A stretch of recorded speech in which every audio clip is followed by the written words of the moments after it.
Hello, everybody. Welcome to the Sandbox. I almost said Saturday. Wednesday stream. I am Alex Flores, aka Kamisazi, who does, in fact, know what day of the week it is.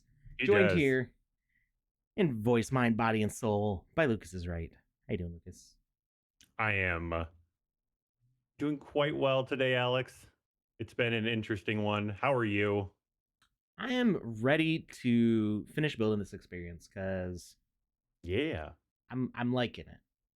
I'm excited about Yeah. this one. You feeling it? I'm feeling this raid from Vibing with Tempest it? Studios. Thank you, Tempest. And Thank you, Cody and Tempest. Lozen. Actually, I don't know if Lozen's there. I know Cody's there. I think Lozen is at South by Southwest. Is that what's going on right now? Hmm. Something like that. I She may I be think I back. I did don't know. see yeah, I would say I think I did see a picture of her with Lozen is here. Seb. Ah, she's Oh, back. Okay. nice. How was South by Southwest? Anything fun happen? You guys are still in our thing. At least Cody is, I think. You could tell us all about it. Or maybe not. Never mind. No, you're there. Sorry, I was looking in the wrong place. Lots of learning. It was good. Nice. Cool. Love learning. Learning's the best. I don't know. I'm fond of teaching.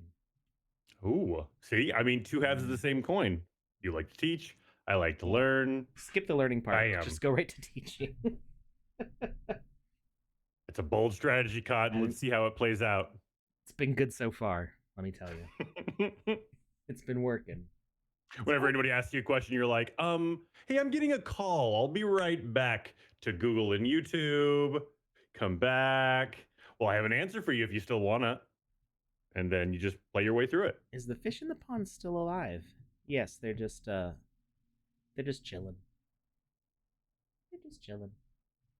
But they do move around when the game is running. The game's not running right now. Now it is.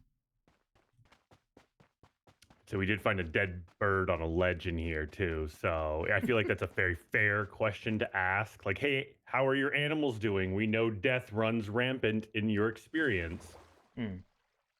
This return to apartment is being seen from way too far. Yes, we did remove all the dead birds from the windowsills. And you added a Papa Smurf. Yeah, I added some other things too. So let's fix that door because I don't like that you can see that from so far away.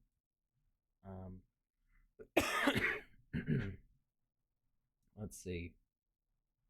Interact indicator visibility distance. We're gonna set to 10, and we're gonna turn off the show through or display over. I mean, I had kind of wanted it to show from further because I wanted you to be able to see it if you fell like on the other side of the building, so you can find your way. But it's not that important, and I'd rather you not be able to see it like when you're up where you're supposed to be. Like it feels silly to see it from the main part of the game if you never even go out here. Where is? I am bothered by this sidewalk edge here. Ooh, I guessed it right on the first try. Well done. Thank you. All right. So I did make an asset for this. I know this is all about like speed building and using what I already have. However, I was frustrated by the lack of stairs in the basic asset set that I liked. So I made some stairs.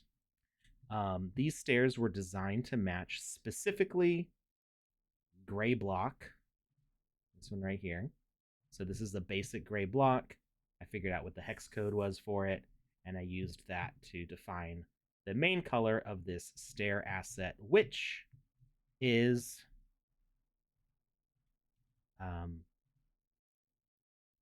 perfect. I mean, it's designed to be perfectly tileable, so you can put it's 2 by 1 meters, so it's 2 deep, so it's a nice shallow slope, and it lines up to the grid. The only thing you have to do, and this is a game maker thing, is you do have to click on all of them and hit the end key on your keyboard, which will give that little boop alignment down, because otherwise you get this little bit of a gap. For whatever reason, when you place assets, they do a little hover. I don't know why they do that. So you hit the end key, and then they make the gap disappear, and you can see the color matches nicely. Quite satisfying. Yeah. Yeah, it's like when people do they line up all the bricks like that, and then they they fall. Have you seen that before? When people are like laying Oh bricks and they yeah, line yeah, them up yeah, yeah, perfectly. yeah. They go down one way, and then they go like the last way back, just for like the last little tiny micro Brick adjustment. dominoes. Yeah, yeah. So these work very nicely. They will be easy to tile and make this a nice sloping staircase and match the wall perfectly. And they work well because they're not too steep. All right. I feel like it's okay for you to build things outside of this event or experience if you're going to be using them on other stuff, especially, or especially if you're Oh going to yeah, be using them on other stuff. yeah. So This is a I feel like that's good fair. general step. I'm feeling like making Step it a in the right basic direction. asset, letting everybody use it because I feel like Hmm. it's too simple and essential to like make it a sold asset. You know, like minted as a city block piece. I Yeah, feel yeah. like it's too good for any situation. Oops. That like holding it back would be a disservice to everybody. Like just give the people a good step. A disservice to the people. Yeah. You're such a benevolent ruler. This is um I don't I'm not sure I'm a ruler, but benevolent, I'll take that. Overlord. Yeah. Voxel overlord. Is there a trick to match block and asset colors to make it seamless? Yeah, if you have access to the main staff account and you use the open in Vox edit, or that's the fast way to do it. But I also What if have the what if you don't? the staff Google Drive folder where I have all the assets that have ever been made for the sandbox on staff, and I Mm. can do that. That's a little more trickier to dig through though because they're in different folders over the years. Some of these blocks are 4 or 5 years old at this point. Some of them are much newer, so they can be kind of in different spots, and then it might just be called a gray block. There's multiple gray blocks, so are you opening the right one? So I knew exactly which one that I wanted to open from the name of the asset in the library. I was able to open up the Sandbox Gaming, I think. Is it Sandbox Gaming? Oops. Who made this? Are you asking us what the name of your folder is that we don't have access to? No. The Okay, what okay. it says here. Sandbox game. So yeah, not available for everybody there. And then there's no real trick to it. Um, I think I'm pretty sure if you look at if you were to take like a screenshot of this, these colors wouldn't match. Well, we can figure it out right now. We can check. Okay. I just want to know if it's the right. Oh, there's an update to Vox edit. Cool. All right, so here's the asset. Very simple, very clean cut. I just did a little bit of like shading stuff, so it looks neat. Um, so this is the hex color here, which is 646A64. Really super tiny. And let's see if any of these match that. Oh, Paint doesn't say hex codes, does it? I don't remember. It's been a while since I've used MS Paint, at least for like stuff like this. It doesn't say it. Oh, I mean, I can look at the values of box edit. So, um, So if we take, I would think if it's going to be any of these, it'd be the top one. Um, Tom says, I tried with neutral light screenshot to eyedrop color number. There was a big difference in oh color. yeah, no, because it's a game engine rendering. You're not going to get true X colors out of that because there's lighting and shading even if you use neutral. Like it's if you say okay, this is neutral meaning like white and it has no cast towards like warm or cold, um you're still going to have the brightness value be different, and then just the render pipeline even between like if even like looking at Vox Edit, there's some difference between this color and the actual swatch because there's the shading on the asset, the light, and the direction of light and the angle you're viewing it at. But that's even harsher in GameMaker because of the render pipeline. There's just it's not you would have to like turn off all lighting and shading effects in the GameMaker to get a true color. Um and yeah, even if you use the exact same hex, it is the blocks and the assets I think have slightly different like compression or something with the bit depth is different. So that's been brought up, and hopefully that will get improved.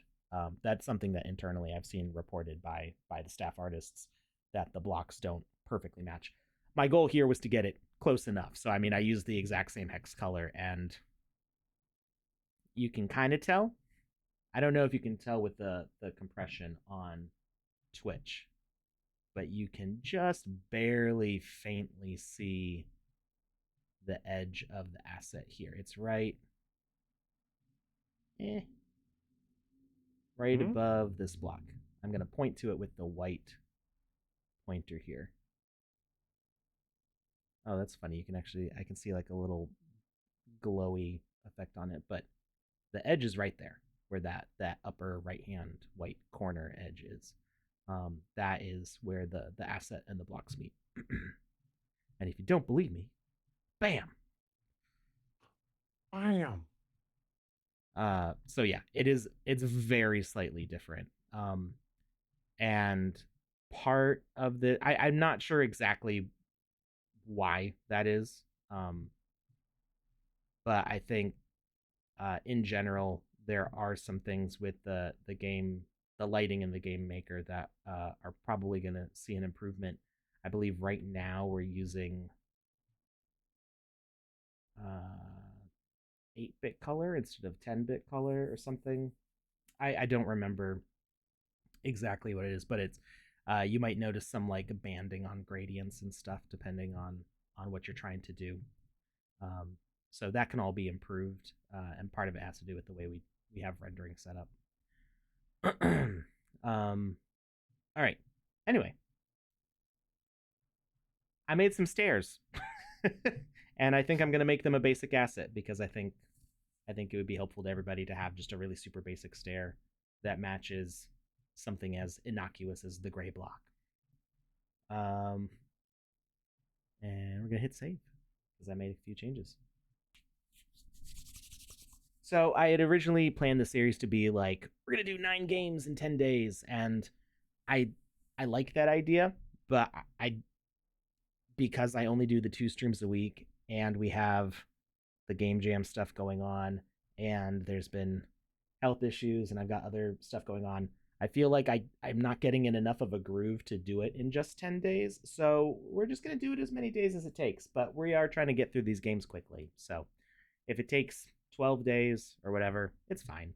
Um, if I was doing 5 streams a week and doing like 4 to 5 hours on each of them, I think it would be a lot easier to do this in like a 10-day session. Do it all in 10 weeks. That was my initial thought actually, and then I spent all of February being sick. So I mean, plans change. It's what yeah, happens. plans changed. If they don't like it, well, take off. All right.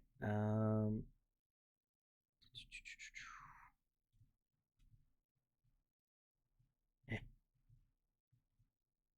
the space is a little bit narrow uh, to do the edits that I want. I think I'm actually going to knock out the windows real quick. Bam. Just makes it a little easier to see what I'm doing. Sparky Snickle is currently on a 15 stream watch streak. That is What? impressive. I work on this show, so I am actively a part of at least 2 streams a week, and I can't seem to get my streak above 4 or 5. Because there's other people streaming Panda and I know, and Crafter. I always try to tune into Panda and Crafter, and anytime I see that little notification pop up on my phone says, the Sandbox is streaming on Twitch. I even have it on my calendar, and I still sometimes just miss it. I can't get into it all. It's impressive. Truly impressive.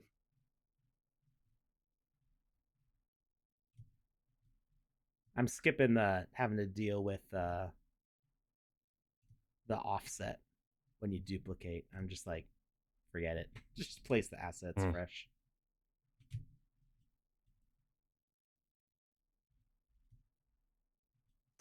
I guess if I like zeroed them all out to one position and then spread them out, maybe be a little bit faster. But this doesn't take that long. What does Alex want to do? This. Treat yourself. No, I want to have.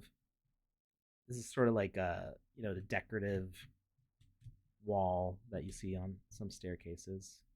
It's pleasant, I think. Aesthetically pleasing. Yeah.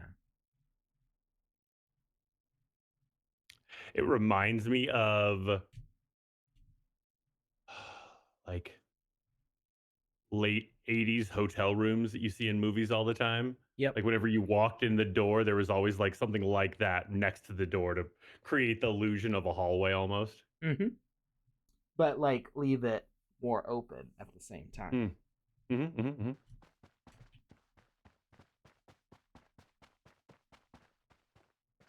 Ta-da. All right.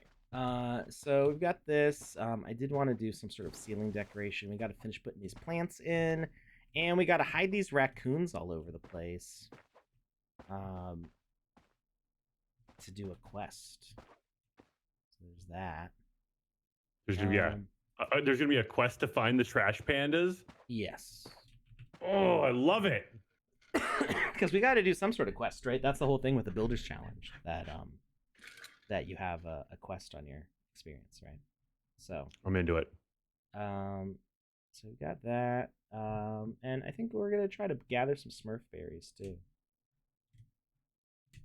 I mean, the trash pandas are probably out looking for the berries. It all just fits. It makes sense.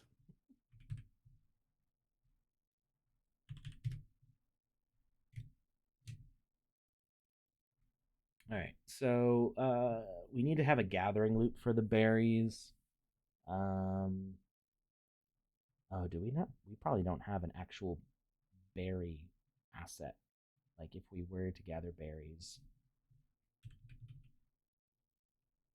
Oh, I'm looking at blocks. That doesn't help.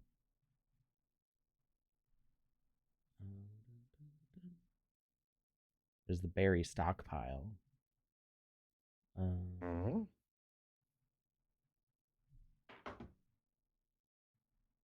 But we don't have an individual berry. I don't think this has animations, does it? Nope.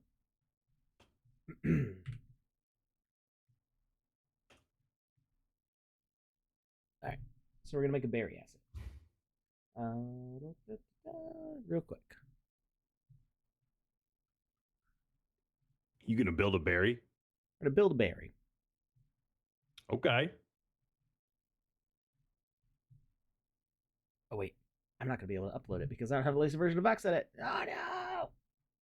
We'll fix that. Jacques.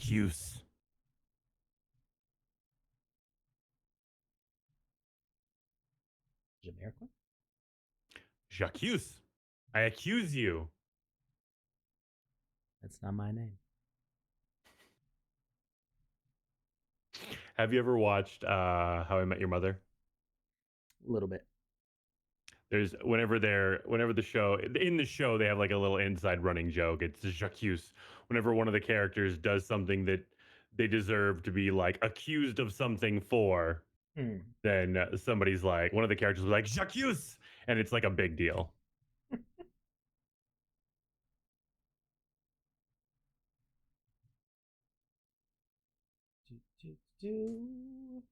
Install. Go, go, go. Go, go, go. I am gone. It's taking a long time to unzip. I mean, not a long time, just like longer than I would think. There it goes. Okay. It must have been like a lot of like little files. There it goes.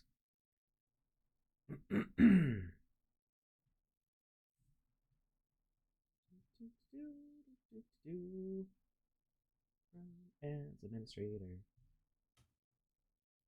It's probably gonna do something weird. More info. Run anyway. Hey, there we go. I was just You know, making we sure should that Vox said it was properly set up, and we're back. we should have a little bit of background music to the show. Yeah, I'm less talkative when I'm building. No, it's okay. We can Like that's hum. kind of why we're here. Is people are here to watch an experienced builder build with experience, and I'm just here to distract you and wisecrack.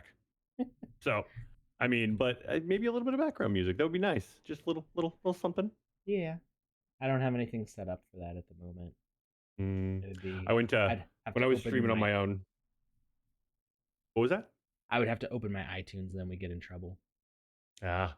So what I did when I was streaming was I did a little bit of research, and there's a couple channels on YouTube that are just like uh rights free. What's the word I'm looking for?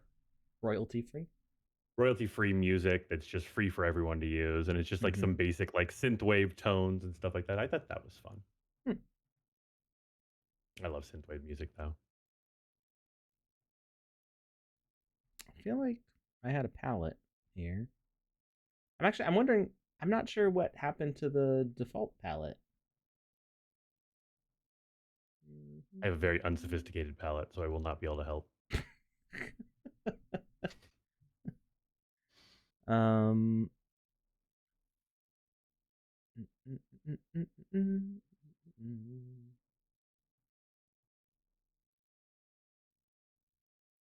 This reminds me of the early days when we thought Lucas was an alien with no body. What? Back with the days when I first started streaming and I was just a voice And and just a yeah, PFP. disembodied voice. I think that's Hmm. isn't that why I started saying in voice, mind, body, and soul when you started I showing believe your so. face. Yeah, Yeah. because there was a lead up to it, and it was like in voice and soul, or you used part of it before you used all of it. Yeah. Um.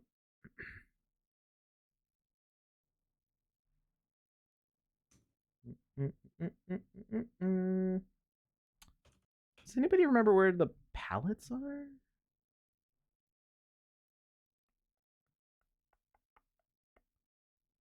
Yeah, here we go. There we go. I don't. I feel like I'm using it wrong. Like the if I do a model without a animated rig, I don't see a way to set my palette. But I was able to find it in the box edit installation folder. All right, so this thing's gonna be small. We're gonna do 6 by 6 by 6, and we're probably gonna make it smaller than that too. Mm. Um, these berries are pretty bright with like a hint of pink. Don't need that open anymore. All I see is red, dark It's red, not so dark red, and light red. it's like ever so slightly on the pink side, Mm. like this. So we're gonna do that. Is this going to be the full size of the berry? Yeah. Okay. Yeah, I mean, it's going to be slightly oversized. So when we pick it from the bush, it's going to put it in our inventory. It may or may not be automatic depending on how I set it up, but Mhm.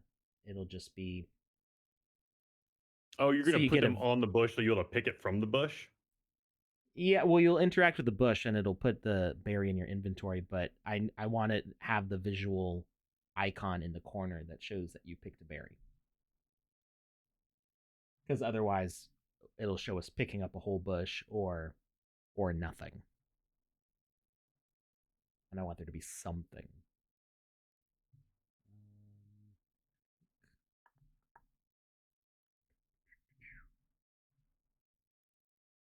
There you go. Get a little berry shine. Maybe if I do that, and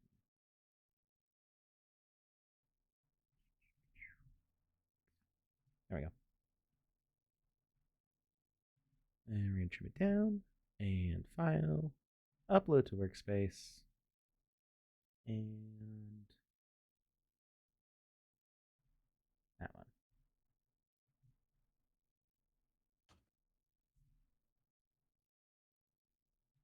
All right, create a new asset. It's gonna be a prop and verb type berry. That berry's adorable. It's a berry. It's a berry. You eat it. It's delicious. Full of antioxidants. The fountain of youth. Keys to Vegetation, magic. vegetables. I love writing descriptions for assets.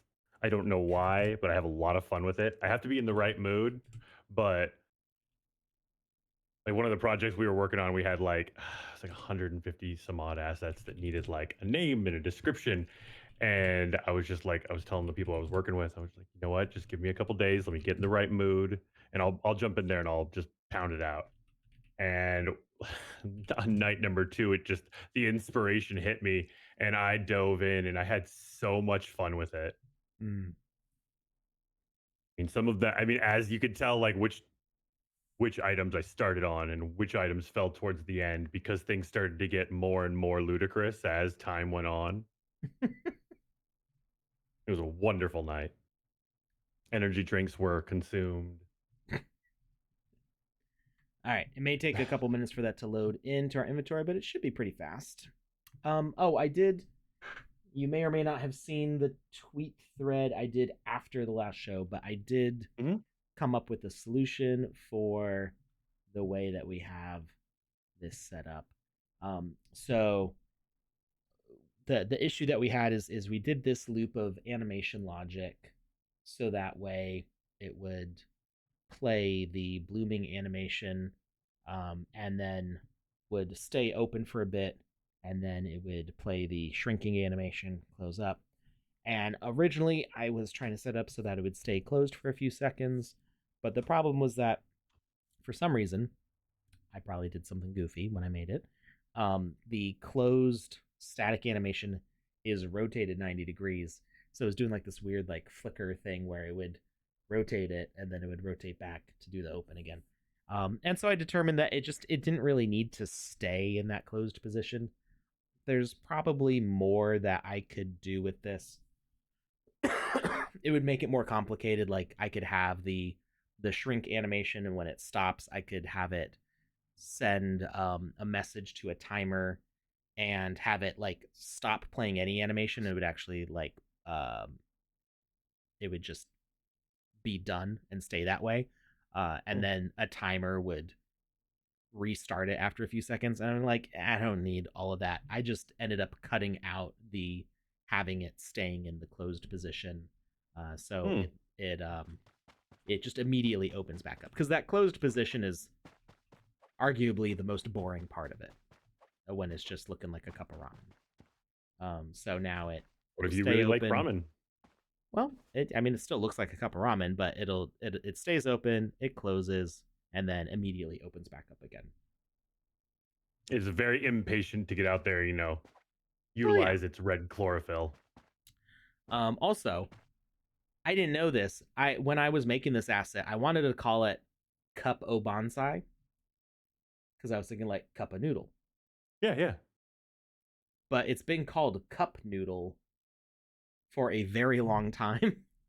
and and so I thought I was going crazy because I was looking at the logo and the company. I'm like, it's called Cup Noodle. I thought it was Cup O Noodle, and it changed it. And there's probably a lot of people who say Cup O Noodle still, and I may have seen some old ads or some old signs, but it changed from Cup O Noodle to Cup Noodle in the United States back in like 1993, which was before I could read.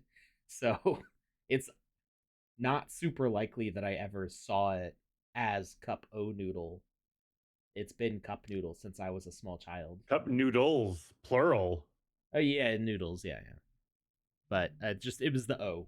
Oh, I forgot And about the crafty S. devils.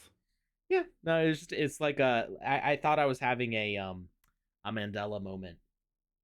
Uh, that I like had imagined there being an O, and like no, it's definitely there. It just not when I would have been able to read it, which is kind of weird. All right, let's see if this berry is ready. There it is. I love that you don't have to close the game maker to load them in anymore. Why is it? Oh my goodness, it's so far offset. Whoops.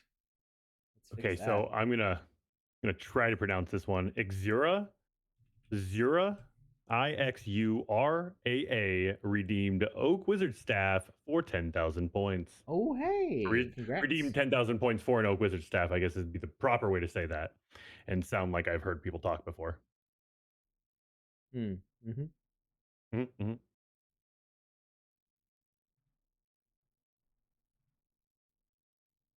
So if you have seen this open in Voxedit button and it doesn't work for you, it's probably because you didn't run the installer.bat in the Voxedit folder.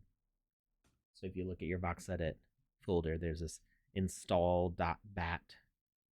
And what this does, what it used to do is it used to just set the thumbnail icon for Voxedit, which was kind of like was not it didn't have much of a purpose. Um, but now when you run it, it will actually put like a link in um, your registry, so that way on your browser, when you click that button to open in Voxedit, it knows where Voxedit is. Because there's no actual installer for Voxedit, you just unzip the package. So that install.bat is what tells your system, hey, Voxedit is over here when you click that button. You do need to run it with administrator privileges, otherwise it won't be able to do what it needs to do. All right, we're going to set our pivot to center, set to floor, and we're going to export it back. Oh, I was trying to find the export and it's not there because all you have to do is hit save because I did the open from the dashboard. And now let's do that. Actually, I want to move the stem a little bit. Don't do it. Now it needs it. Don't do it. It's only moving one space. It's gonna look better in the thumbnail. So efficient.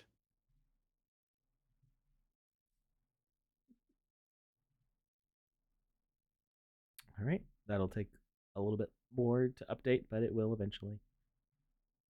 Sometimes it takes like seconds, but we have other things that we can do in the meantime.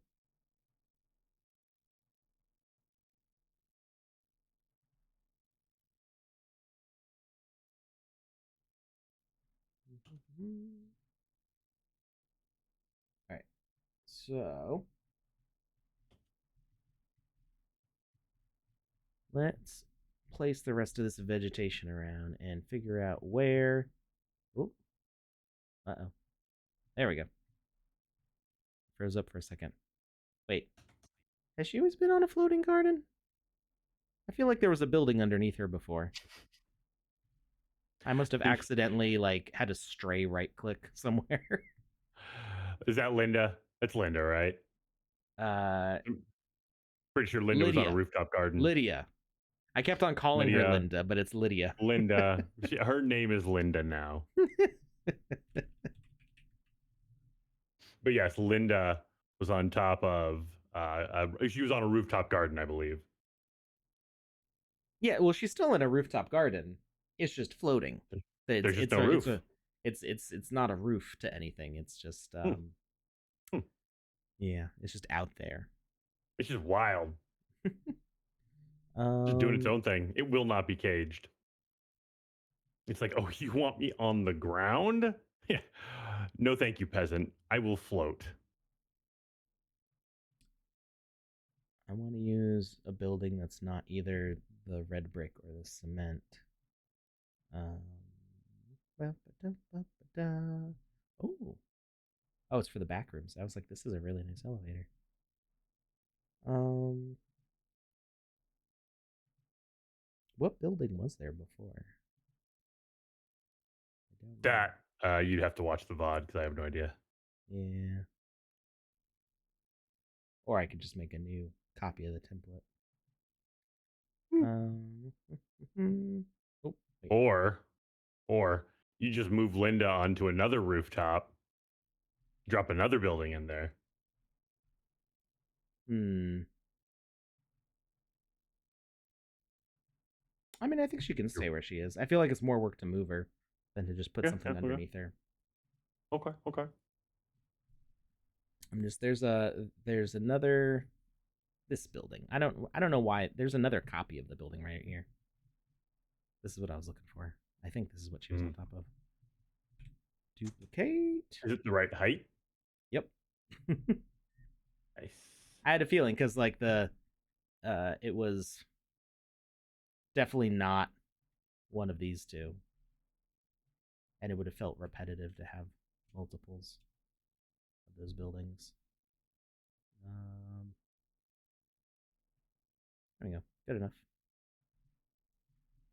All right, back to our garden here. Ah, man, my eyes are like so dry lately. Probably because I spend about 18 hours a day looking at computer screens. That'll do it Yeah. for sure. Um, let's see. We want some plants. Oh, there's more plants in basic that I didn't grab. So we're gonna put some here. Those are really teeny tiny. Let's look for some more plants. I miss having the categories to filter by.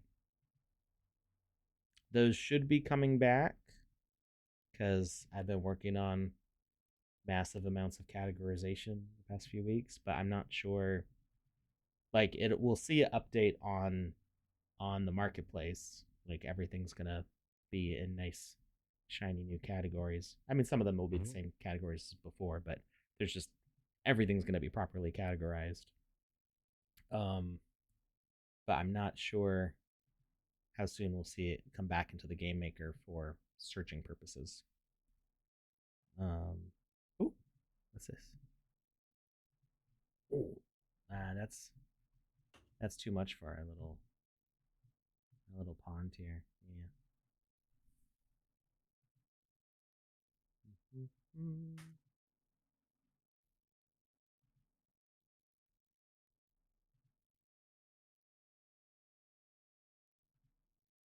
So, how's everybody liking the Builders Challenge? Ooh, I know good Tempest question. is crushing it. For those that don't know about it, why don't you give a basic, just a real quick rundown on like elevator pitch on what that is? So, the Builders Challenge is the current event that's going on um, for. It's not. It's like related to the GMF, but it's different from the GMF. Okay. Um, it is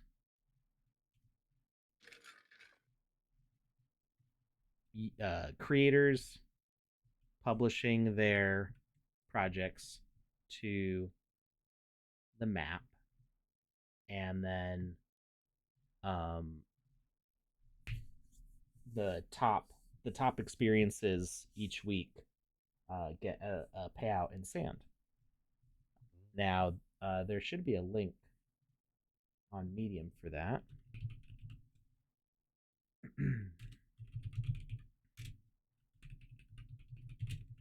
And if you just go to the Sandbox homepage, there should be something about the Builders Challenge as well.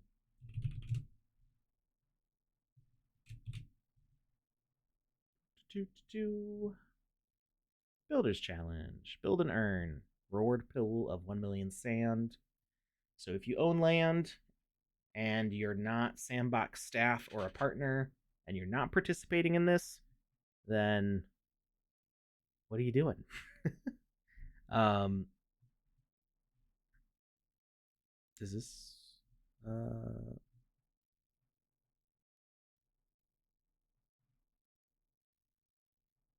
that doesn't really take you to an explanation of the Builders Challenge, though.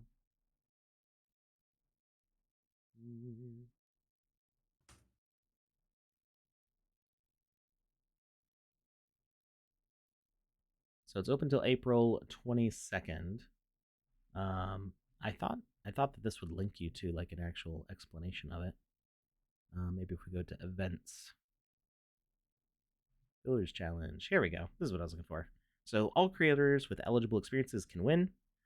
10 weeks from the 12th of February to 22nd of April. Earn a percent of the weekly engagement pool depending on your experience's player engagement level. Up to 1 million sand prize pool available for the all 10 weeks. Starting on week 6 of the event, March 18th, which is next week, the reward pool is doubled that week if there are 100 new eligible experiences that week. So there's a link to like what an eligible experience is. How do I know if I'm eligible?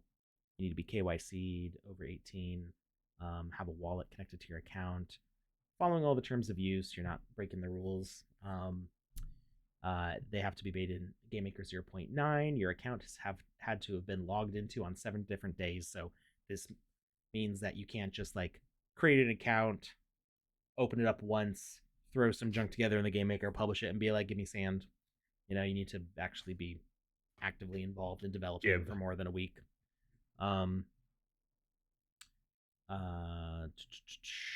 Event data exclusion. Player engagement data collected while your experience was participating in an event will not be considered for the engagement pool. So if you had like a game jam game that was part of like Alpha Season 3 or something, like that doesn't count towards it. I mean, okay. that was a long time ago, but that's kind of what that means.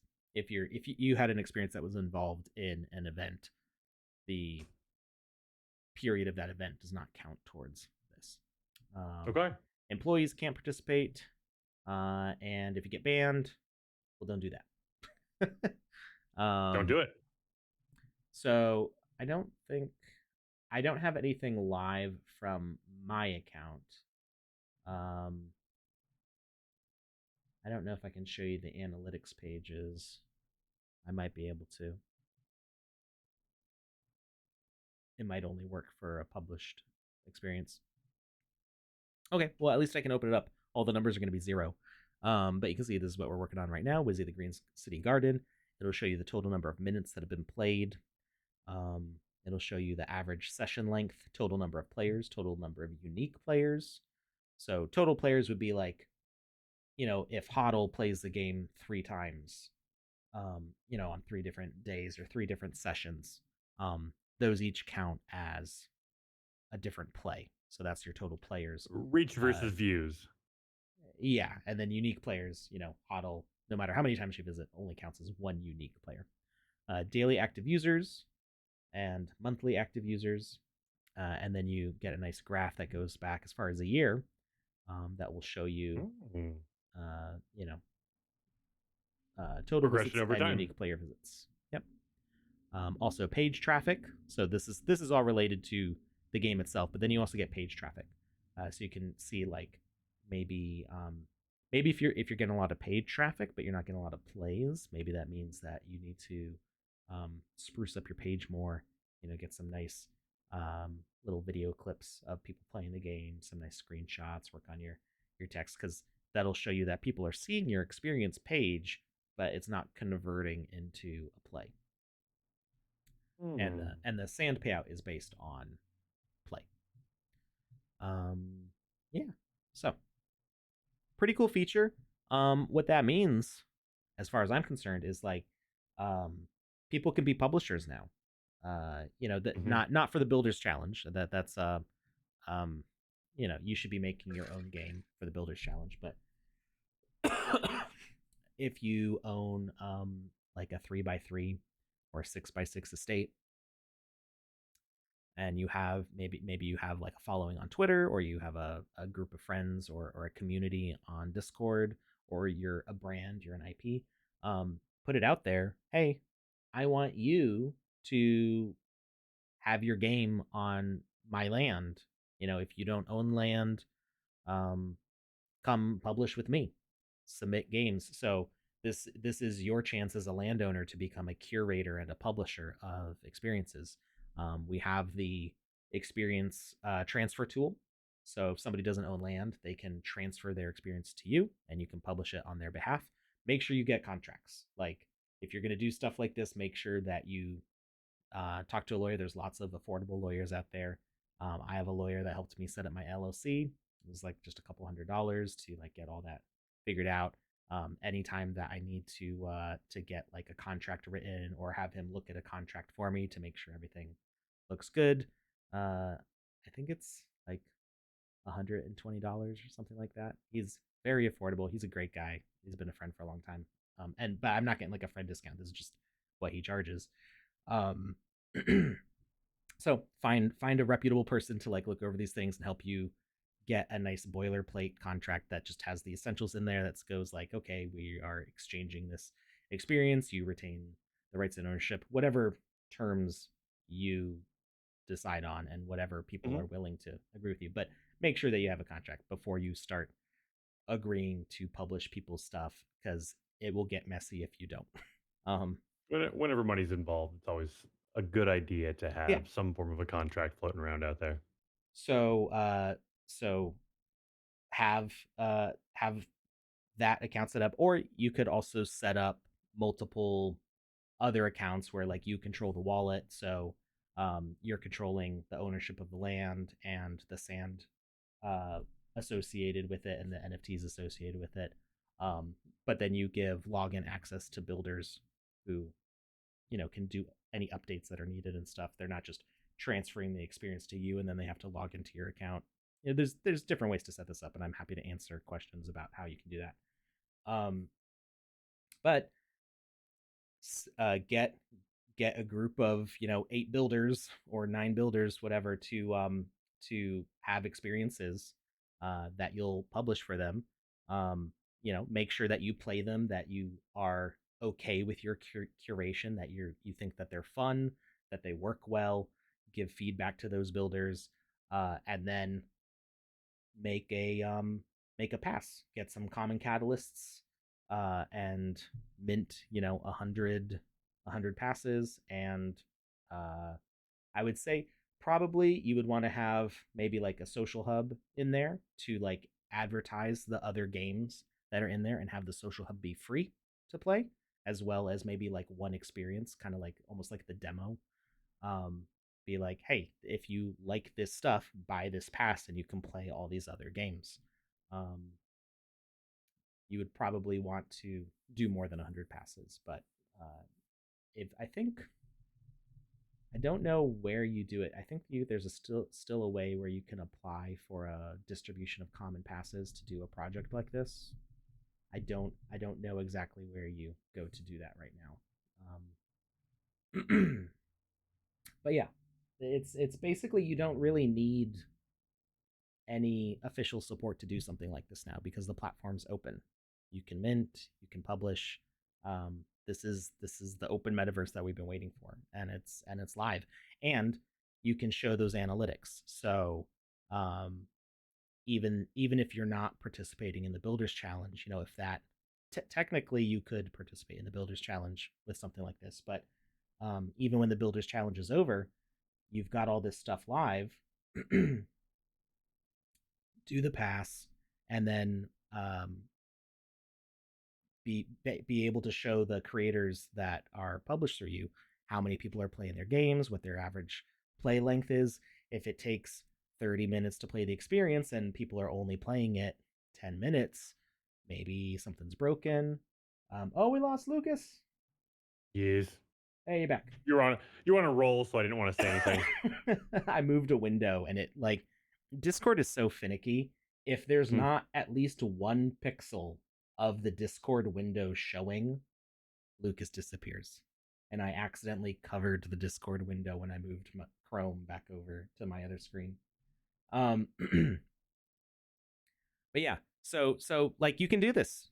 Do it. If you have questions about how to do it, you can ask them here on the stream or ask them in the Wiziverse Discord, or you could ask it on the council Discord. Like I'm happy to answer questions about how you can do this. And I don't if you have a budget and you want QA, I do that too.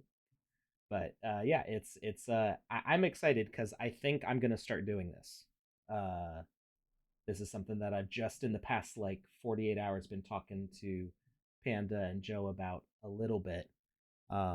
That we've got a bunch of land and I don't really have time to make a bunch of solid experiences for people to play, at least not yet. I kind of want to publish some people's games. We have the I think it's a resources to do wonderful it. idea. So I guess it's like that's an unofficial announcement. It's like a teaser. This is a soft launch of the council as a games publisher as well as a QA studio. I Um, love that idea. yeah, and I know I don't know if Lucas wants to do this. He's got land. Cody and those have got land.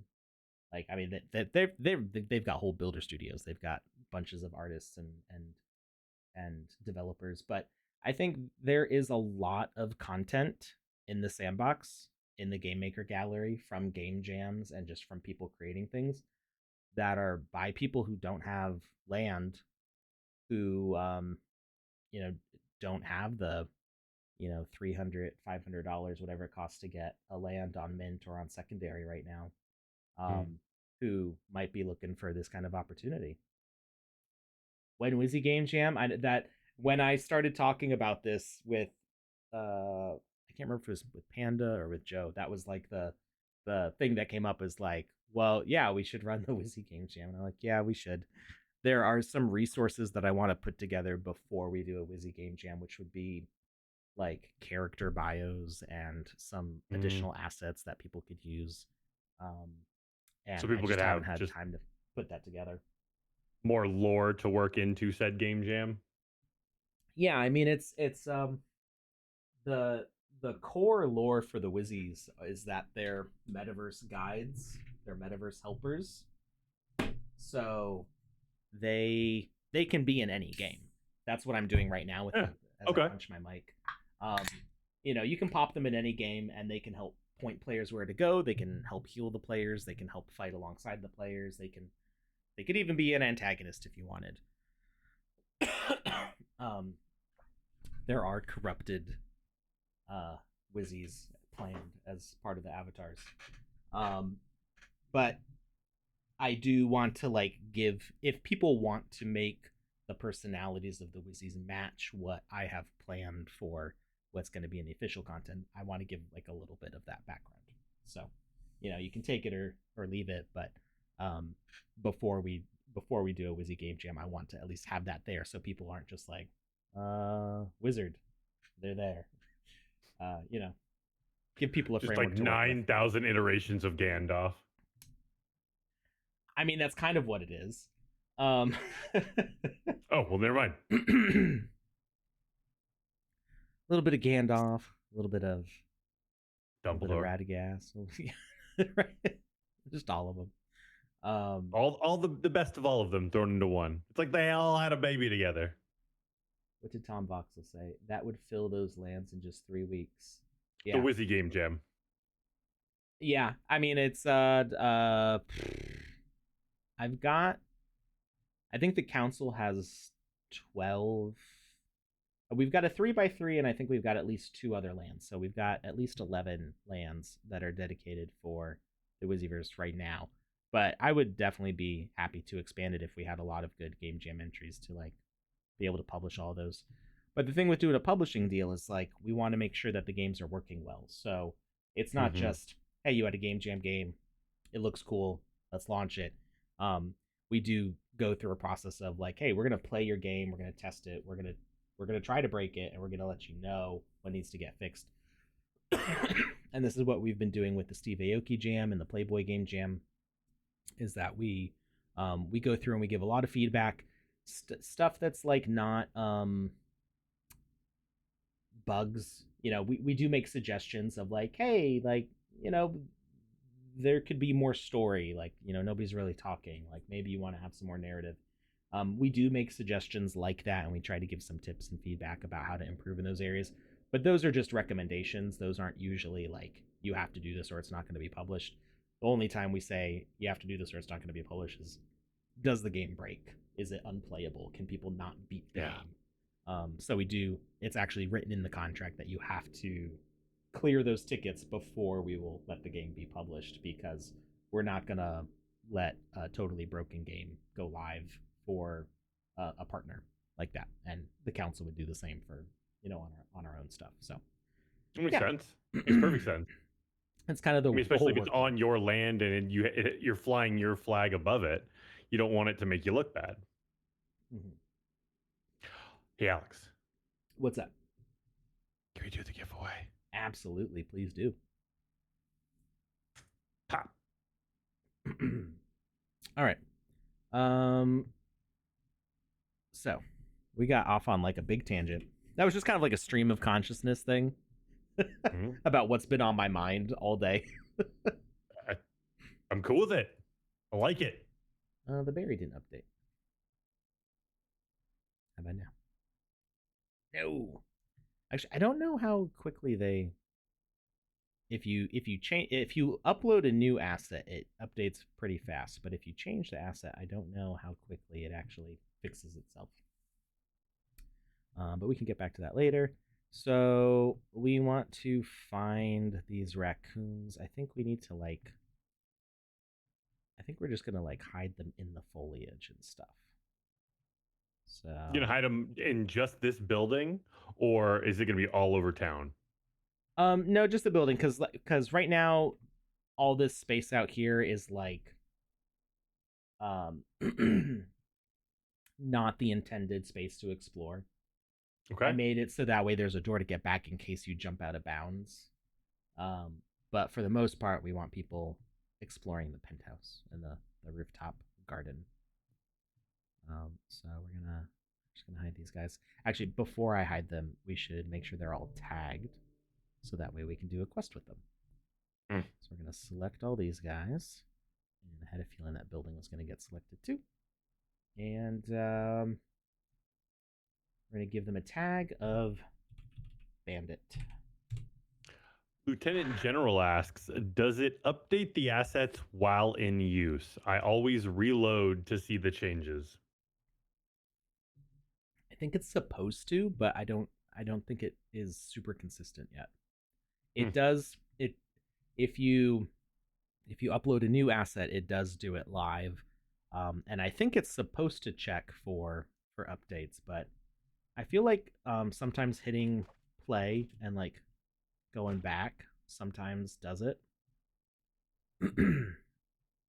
But it's you'll kind of notice, because when you like go back to the edit mode, it will kind of lock up for a second while it downloads the asset. Tom Boxel says it should when you tab in and out. Yeah, that's what I'm trying to do. It may be that I didn't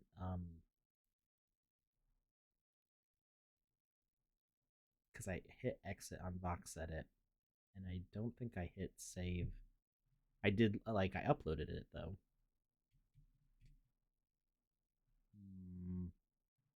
Hmm. Um, Hmm. Today's giveaway is an orange hat, correct? It is an orange hat, yes. Cool.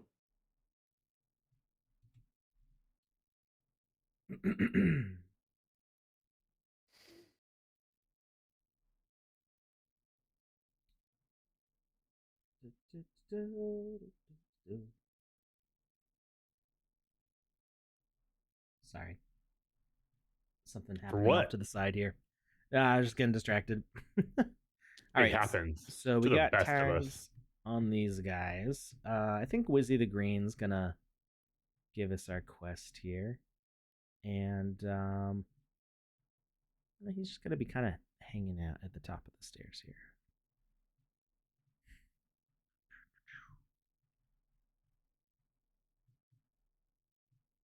And I think one of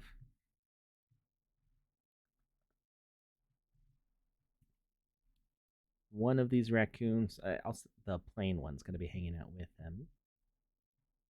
The one in like that has the helmet and the sword and maybe a shield. I don't remember. Little knight panda or panda trash panda is adorable. It's one of the few ones that's animated too. Oh, really? Wait, is there a Viking one too? Oh, there is. We got a little Viking raccoon.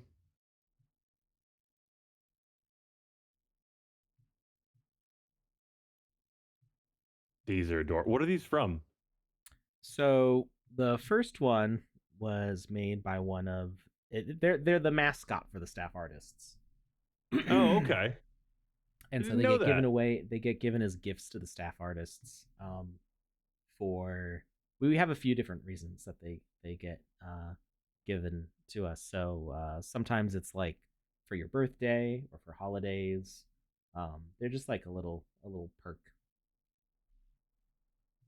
And But you gotta do it's like a gold star. You gotta do something special to get it. yeah, yeah, They're not just just or giving them away all willy-nilly like. you got to be present basically as a staff artist.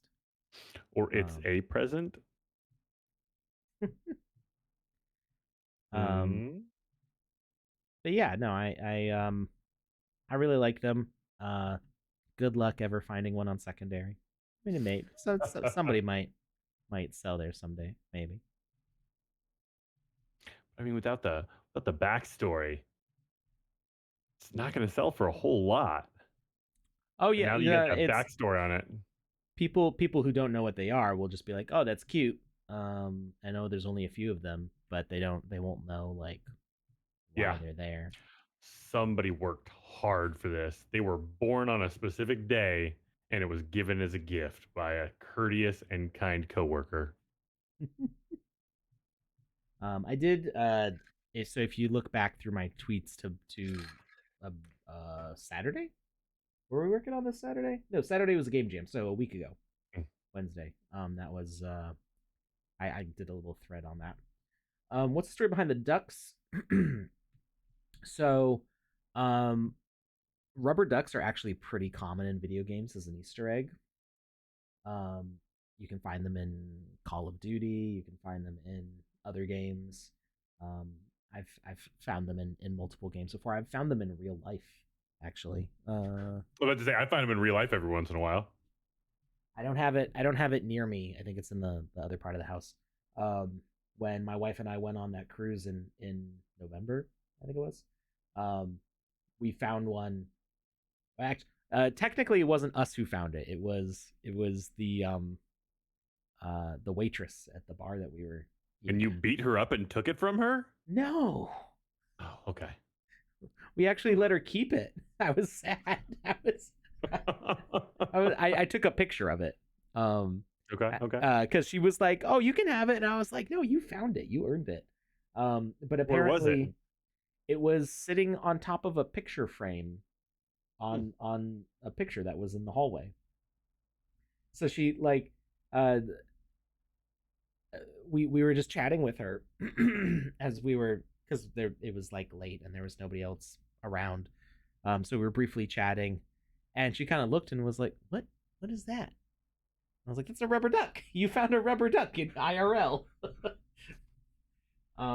And apparently they were all over the boat. The other people found them too. There's staff people who like leave them for people to find as like a staff in joke, and it's a thing. And I it was like it. little. It was little. It was like a little, um, I don't know, like a Barbie sized rubber duck. I like it a lot. I've found a couple uh rubber duckies in my life, and literally a couple, like two. Fun fact about me: I don't know why this happens, but it happens on a seriously regular basis. I find crowbars, all shapes and sizes of crowbars. Not even kidding around. To date, I have found 27 crowbars. Not a small number.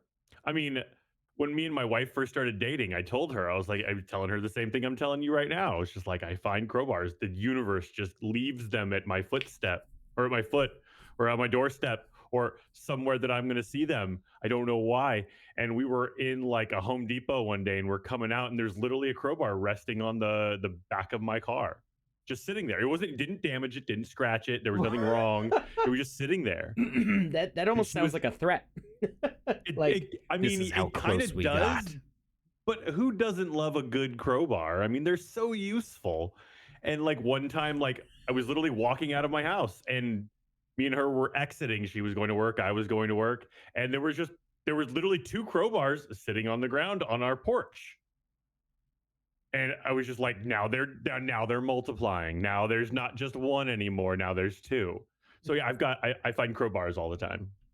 Yeah. No idea what that's about. It's like I'm in a video game and I keep missing side quests, says Yeah, I Hollow started Hill. laughing at that. Yep, that's wonderful. um,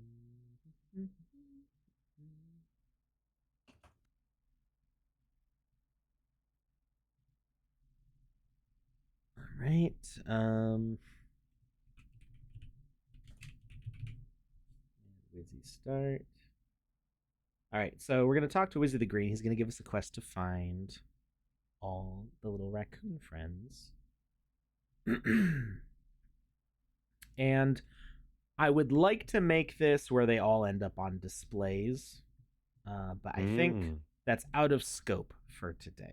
That's going to be we're okay. going to come back and we're going to make this thing better. Um, so we're gonna put little blocks for them all to go on, but we're not going to actually put them there. So I have 1, 2, 3, 4, 5, 6, 7, 8, 9. I have 10 of them. Lovely. I love even Perfect. numbers. So we're gonna go to our blocks and we're gonna get. There's like a museum display block. There is that. That's a little boring though. I kind of Mm. want. You want some a little flair to it, Yeah, I like these guys. some pop. The block tiles. I'm not sure what these are for because the block with BLOCK. I'm obviously that's how you spell block. It's not a special spelling of block, but it's the fact that it's all capitals. Makes it seem like a brand thing, but they are basic assets, Oh. and I'm not sure At first, I was who very these were confused. I made was like, for. what is he talking about? I get it now. You're saying because they're all the letters are capitalized, it seems like it's something. Yeah, like it's for a thing, but I don't know actually what they were What set if up just the very first one that someone saved, they for. accidentally had their cap locks on? And just everybody since then has been like, I guess I got to do the same thing. Yeah, It was clearly this is done how we for a do reason. things. This this is where we live now. um, all right, these guys are gonna have to move a little bit, so we will. Get out of here. Ooh, I like it. It's like you're walking down a hallway of trash pandas. It's just Yeah. So the goal is that as you very find elegant. them, they would all spawn there.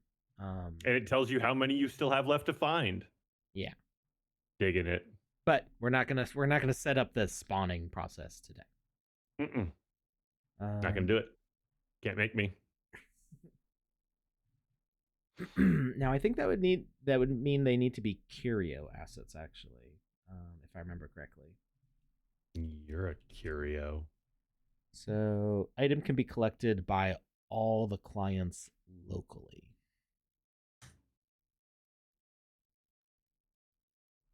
Um, but do we need it to be that? Because I think there's still single player collectible Um, allows it to be collected by the player. I don't remember. It's been a while since I've had to set this up. I'm trying to remember if doing it as a single player collectible will mess it up for other players. But I think if it's all single player, it should still work. We're gonna try it, and if it doesn't work, we'll change it. We'll fix it. So we don't need this one to be collectible because he's already in the right place.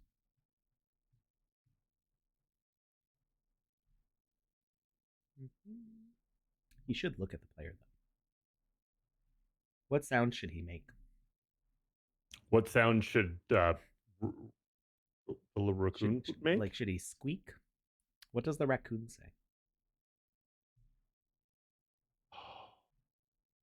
Honestly, I think that raccoon, it looks like it sounds like Samuel L. Jackson. So he probably swears. So just some random like trash can lids banging together, maybe. Not what I had in mind. Okay.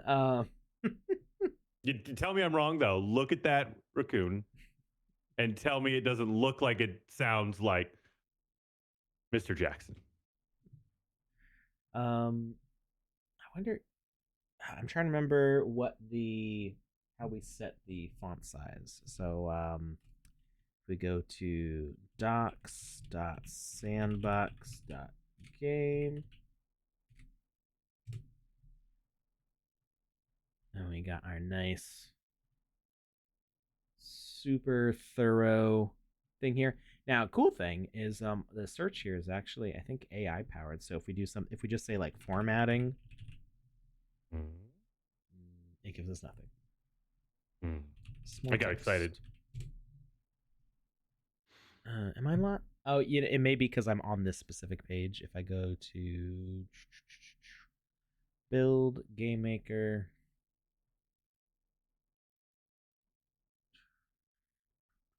we're not gonna see something in here that the general public shouldn't see, correct? This is open to everyone. Yeah. Okay. Yeah, docs.sandbox.game is for everyone. It's for I knew it was, but I thought there might be like a staff portion of it as well. No, I mean, there's the editing backend, but I'm not like logged into anything. Okay, so ask or search. There we go. This is what I was looking for. I don't know why I couldn't search there. So formatting. If you look in the chat, Lieutenant General's dropped the link to what I think you're looking for. Yes, they did. But it's also here. Noise. All right. So I just want it to be small. So size. Do we have to define it in pixels? I think you can also say size equals small, but I'm not sure. Small.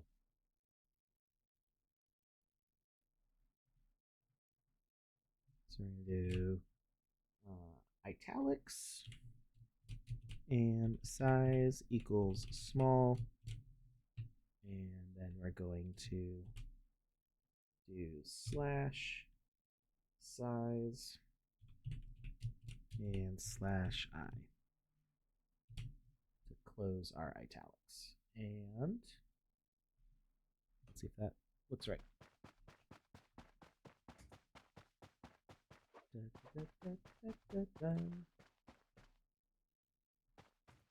It just says raccoon mascot.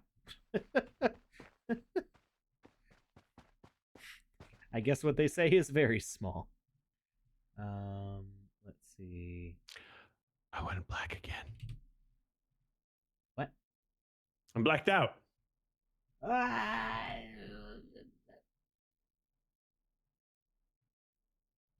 we go. Just stop hiding behind the browser. I will not. Didn't miss the commercials. What? Nice. Okay, so it doesn't let you do small. That just breaks it.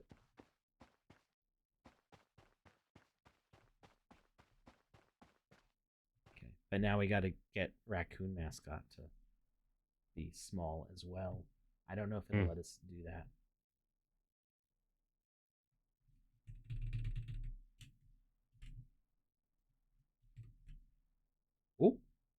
It changed it in the editor. What?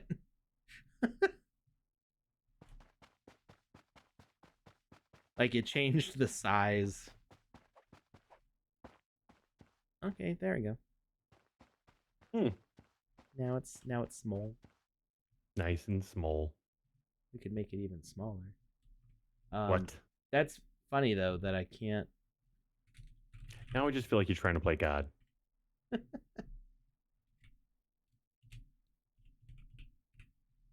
This equals 5. Mm. Eh, Oh wow. it's so tiny. I can't see it while I'm typing. You're gonna have to type it before and copy and paste.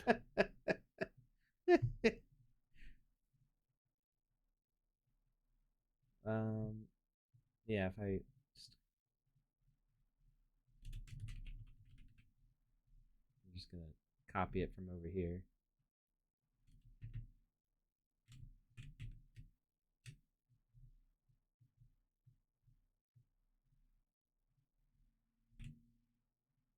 Okay.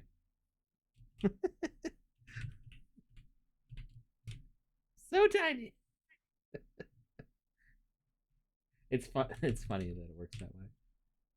But if the viewers will go back in video history, you will find many episodes where Alex and I talk about things like Mighty Max and Polly Pocket and how much we enjoy miniaturized things, Mm-hmm. miniaturized versions of larger things that we enjoy.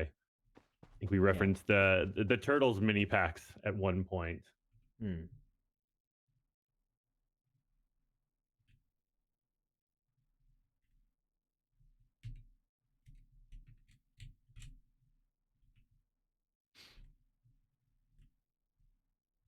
Hmm. Mm-hmm. It's just funny that it works that way.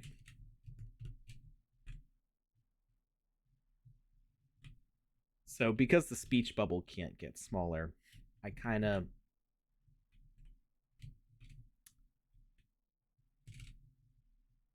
want to just leave it normal sized instead of have the text be illegible to some people.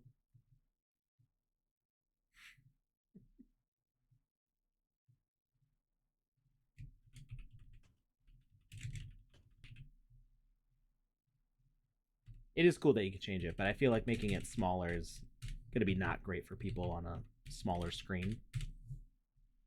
I've got a giant monitor, so it doesn't bother me, but that is an accessibility thing to be concerned about if you're manually changing the text sizes. And Mm-hmm. the speech bubble's a little bit bigger to deal with the height. Squeak is with 2 E's, right? There's a part of me that like thinks about like speech, saying that squeak should have an A, but it doesn't look right with an A. I can't remember last time I wrote the word squeak. I think it's 2 E's. Squeak. It is with an A. Okay. I think it looks cuter with an E, but whatever. It'll I be don't think right. either one of them looks right. Let's just throw some Q's in there. There's the already a more Q in there. Let's throw a Z the, and an X in there and be done with it. the more you look at it, the more wrong it looks. Yeah, I was like, Squeak, obviously, it looks like it should be EE. And then I see the EA and I'm like, that doesn't look right at all. And then the internet's like, it's EAK dum dum. And then this colonel comes over here and he's trying to tell me how to spell baloney. And I'm just like, I'm done with all this. All right. So we're gonna use Wizzy the Green. We're gonna talk to him, and interacting with him should play his talking animation.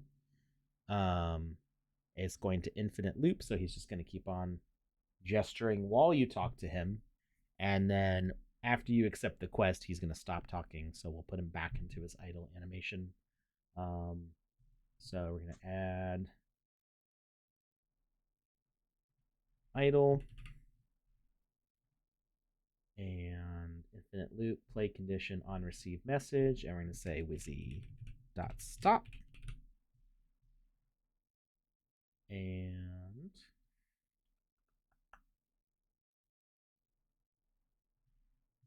we're going to use the raccoon here as our asker behavior. So asker, message required. It's going to be Wizzy start.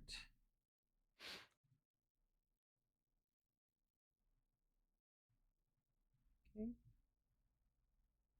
And speaker name is going to be Wizzy the Green.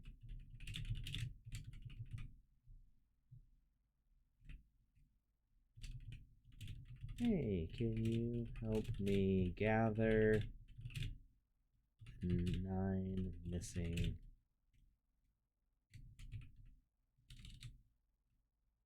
raccoons?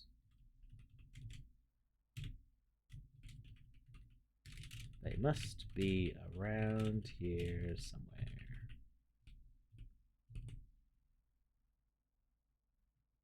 And we're just going to put second delay on there so people don't accidentally skip through the conversation. And sure, I'll help you find them. And sorry, no time. Right.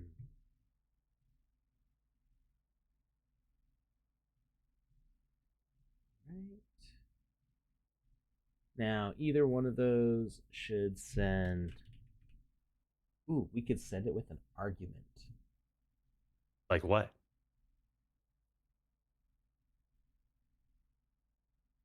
So we could have the argument be like yes or no to the question. So either way, it would trigger his animation, I think. We do Wizzy reply with argument of the message.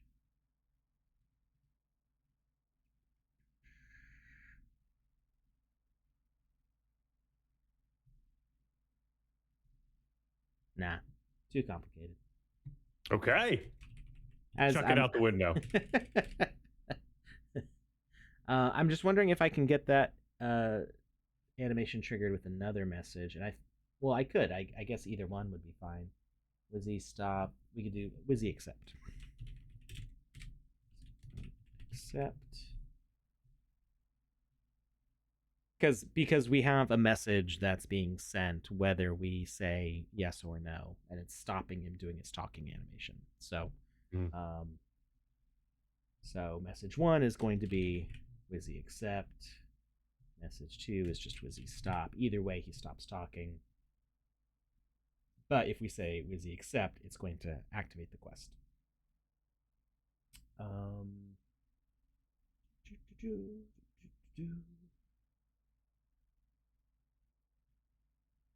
Messages after animations is one of the favorite additions to gaming. It's such a game changer for setting up like interactive conversations and just doing things in general, because now you can like we have a timer behavior, but now you can time things to an animation.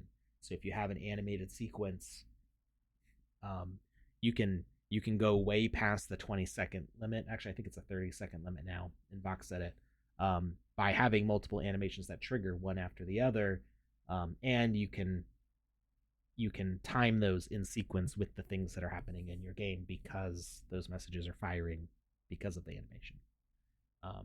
It's like an essential thing for making like cutscene type events.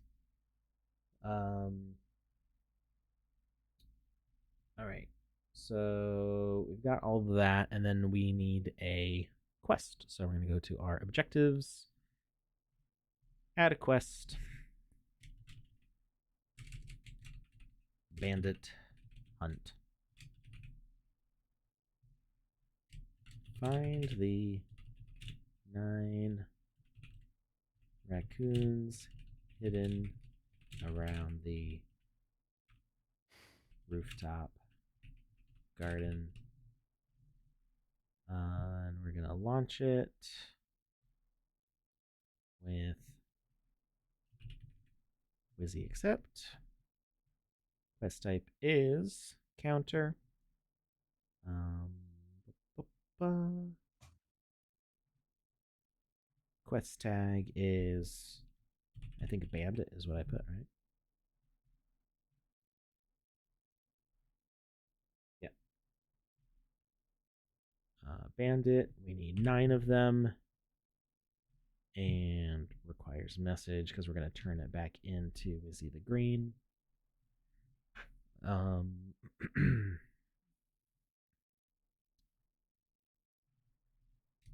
Wizzy dot complete. And we'll see if we need a message to send after that. Okay.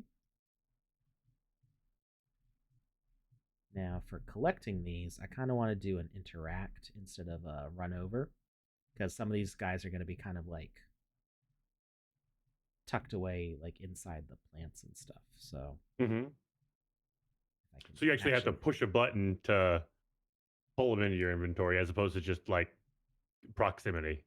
Yeah, that's if I can actually click on this guy. There we go. So behavior, components, collectible. So the way I'm setting this up, I'm not sure if it's going to work in multiplayer, but we'll figure it out. Collision, interact. I believe in you, Peter. Asset name displayed once collected. I think if we leave that blank, it'll just stay the default. Clicked amount 1, not droppable. I don't think droppable works anymore.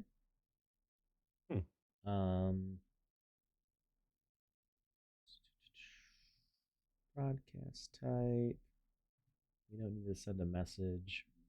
Actually, I mean, this is where we could send the message to have the asset spawn over here. So I think actually I will set that up.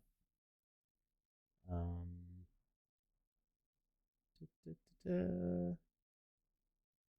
see a duck. I see an icy duck because it's Christmas themed. Well, it's wait. You see an icy duck right now? There's the reindeer duck here. There's also a ghost duck for Halloween. Is there a ghost duck? Yeah, with a pumpkin. I'm sorry, not duck, raccoon. Yay. Never mind. Please exclude me from all future conversations.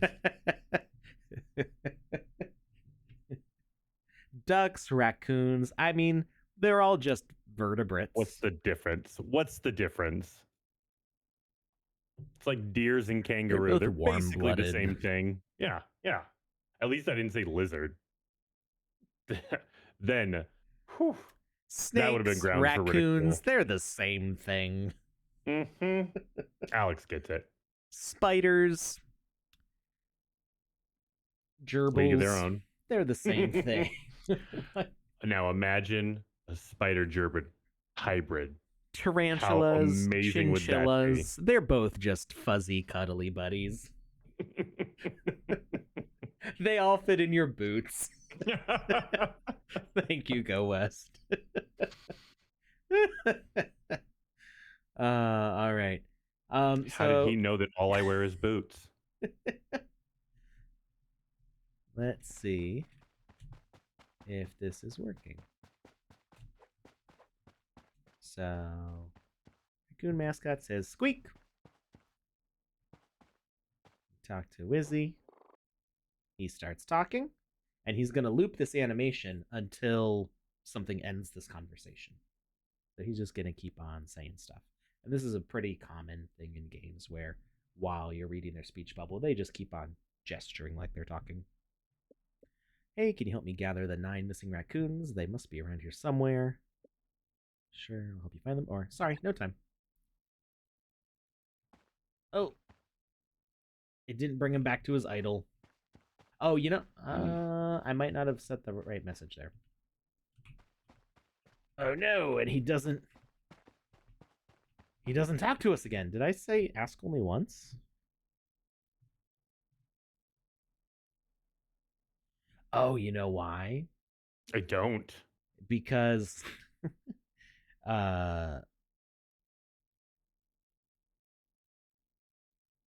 Wait, no, that doesn't make sense because we interact with him. None of this makes And sense to me. it does messages start.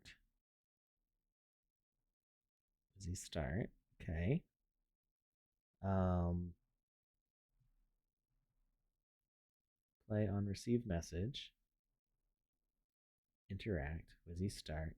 So he starts doing that loop. That's fine. Um, the raccoon gets that Wizzy start message and asks that. That should work. Wizzy accept and Wizzy stop. Wizzy stop.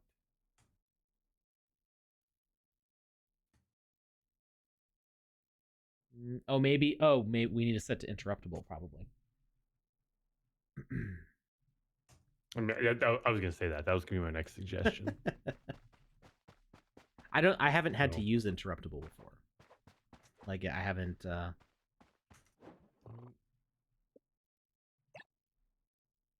You're not a really interruptible kind of guy.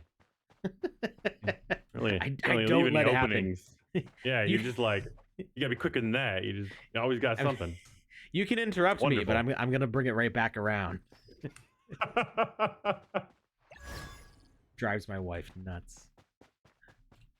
It's like we didn't finish that conversation. I had more points to give. I come by that naturally. It's a hereditary trait that I. It's wonderful. I think I got from. You're such a good streamer. I think I got it from both parents. And it's not double just like dominant trait. Yeah. And it's not even just the normal where it's like, oh yeah, you definitely have it because 50% of it came from one parent, 50% of it came from the other parent. It's like, no, it multiplied and made it worse. Geneticists are studying you like this is a new type of dominant trait, the super dominant trait.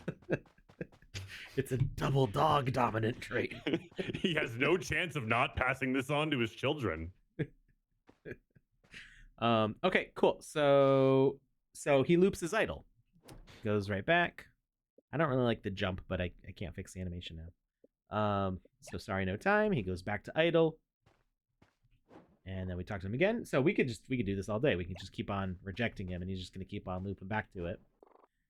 And then sure, I'll help you find them. Ta-da. Bandit hunt. We got our quest up. And now we're going to interact with this raccoon if we can. There's no indicator, so. Hey, we got it. It's working! Wunderbar! All right. So we're going to save. We're going to play the news. And I guess we should end soon. I don't know. How much time you got, Lucas? I've got like 30 or so minutes left. Okay, we'll go for a little bit after the news, but we're gonna do a news break, and when we get back, we'll announce a winner of a giveaway, maybe? Yeah. All right. We will see you all in a few.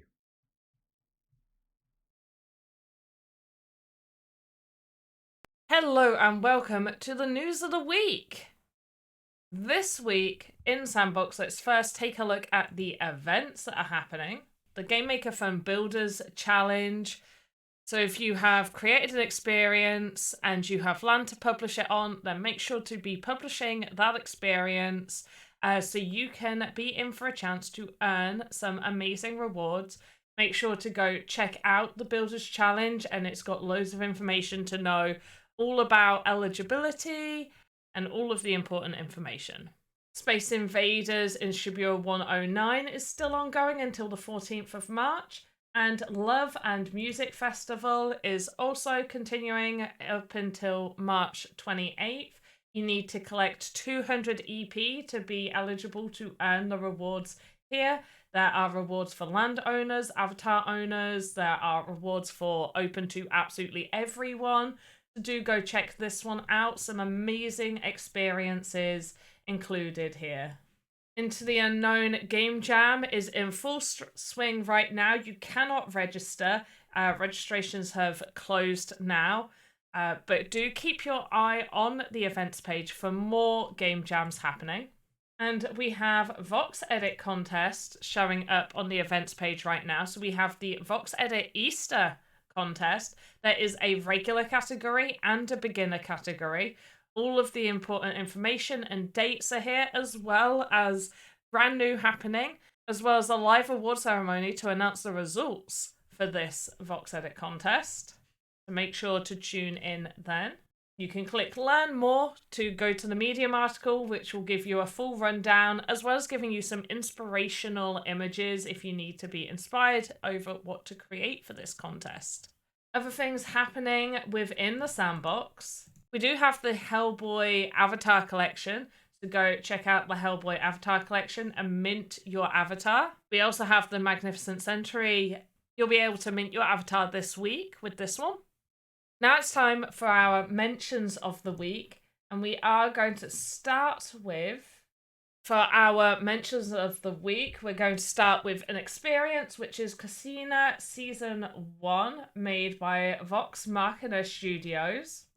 So this experience is absolutely amazing. Great job with this, and definitely suggest you guys go check this experience out. And the second experience I'm going to mention, is the Packer Death Run experience. Go check out that experience, and it's by the Alpaca de Braz. Next up is an asset that is up on the marketplace. This is by Candy H.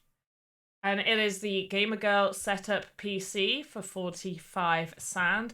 Absolutely amazing. So cute. Love the detail here. Absolutely fantastic. They also have numerous animations happening here. We've got things happening inside of the computer. Very well done on this asset, so go check that out. Next up is another asset, 69 Sand. This is an equipment. It is a headpiece, and it's by AU24K. It is the Butch the British Bulldog headgear. So much love and creativity has gone into this, and absolutely looks fantastic. Love the detail, love the drool coming out of his mouth. Then by Zero Game Studios, we have this little imp for 17 Sand. Absolutely adorable. Love this character. So cute. And then finally, we have the Wizard Game Buddy up for sale. 24 Sand for this one, created by Not Animated.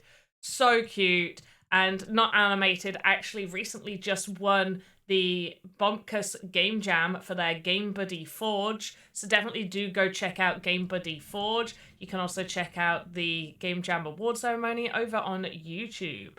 Now for our artist mentions. So our first artist mention goes to Azim. They created this amazing setup. I believe they entered this for the Warriors Vox Edit mini contest. Really wanted to highlight this one just because I thought they had done a really good job at coordinating their entire equipment set.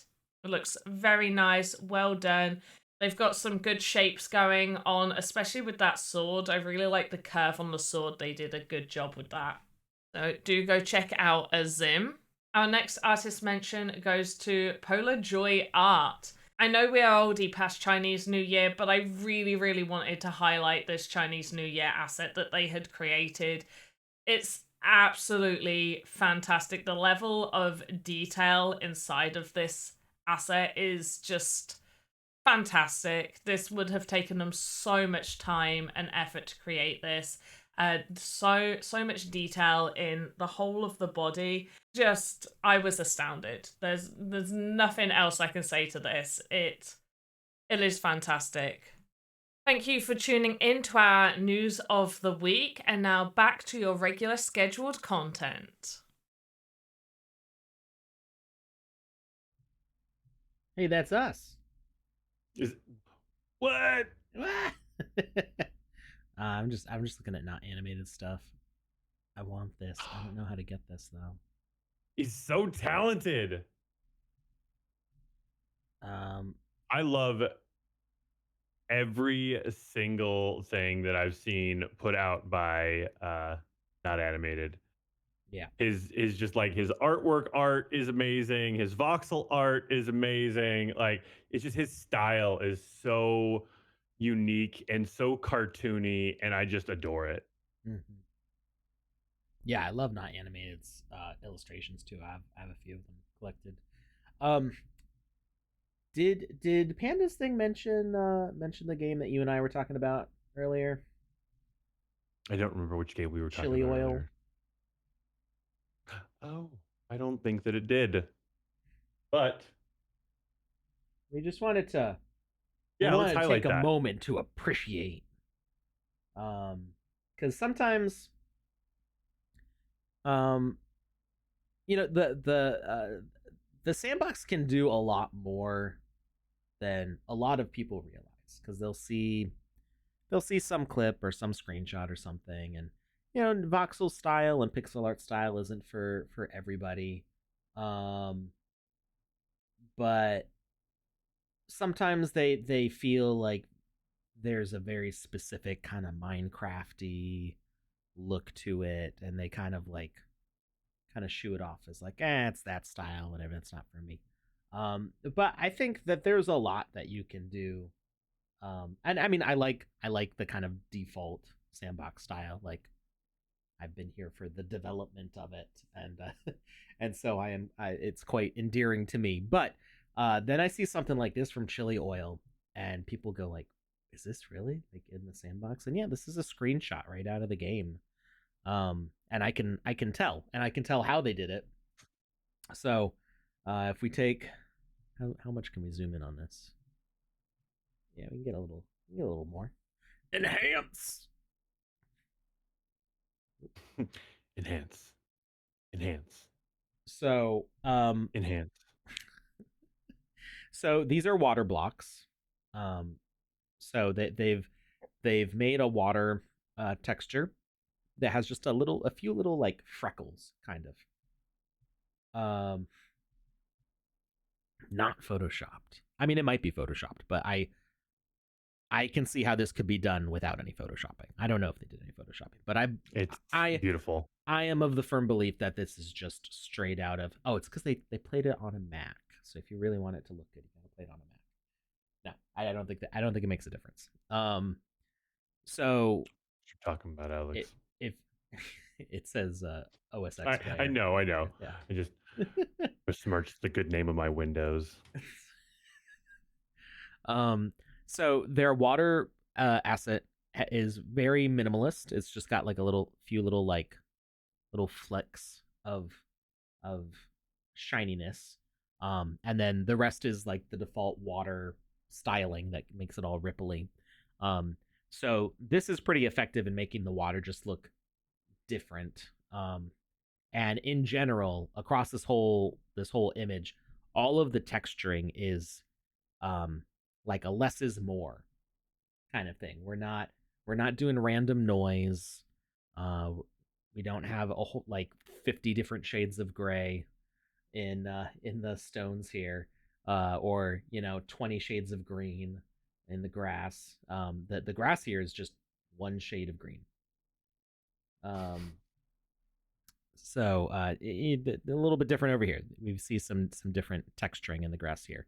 And actually, if as I look over in this corner, this grass block has some good kind of like Super Nintendo styled texturing to it.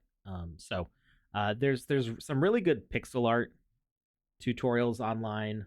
A lot have been around for a long time. So definitely, like, if you're interested in making voxel art, it is to your benefit to learn about making pixel art, because that will teach you a lot about how you texture your assets. Um, so um, nice but still fairly simple detail in the grass. It's not being overdone. Um, and the stone, we see that it's got, I think, either three or four. I think it's just three shades of gray. and it's actually upscaled. So you can tell that the size of one voxel is you can tell what that is by this tiny little green block here. Right there.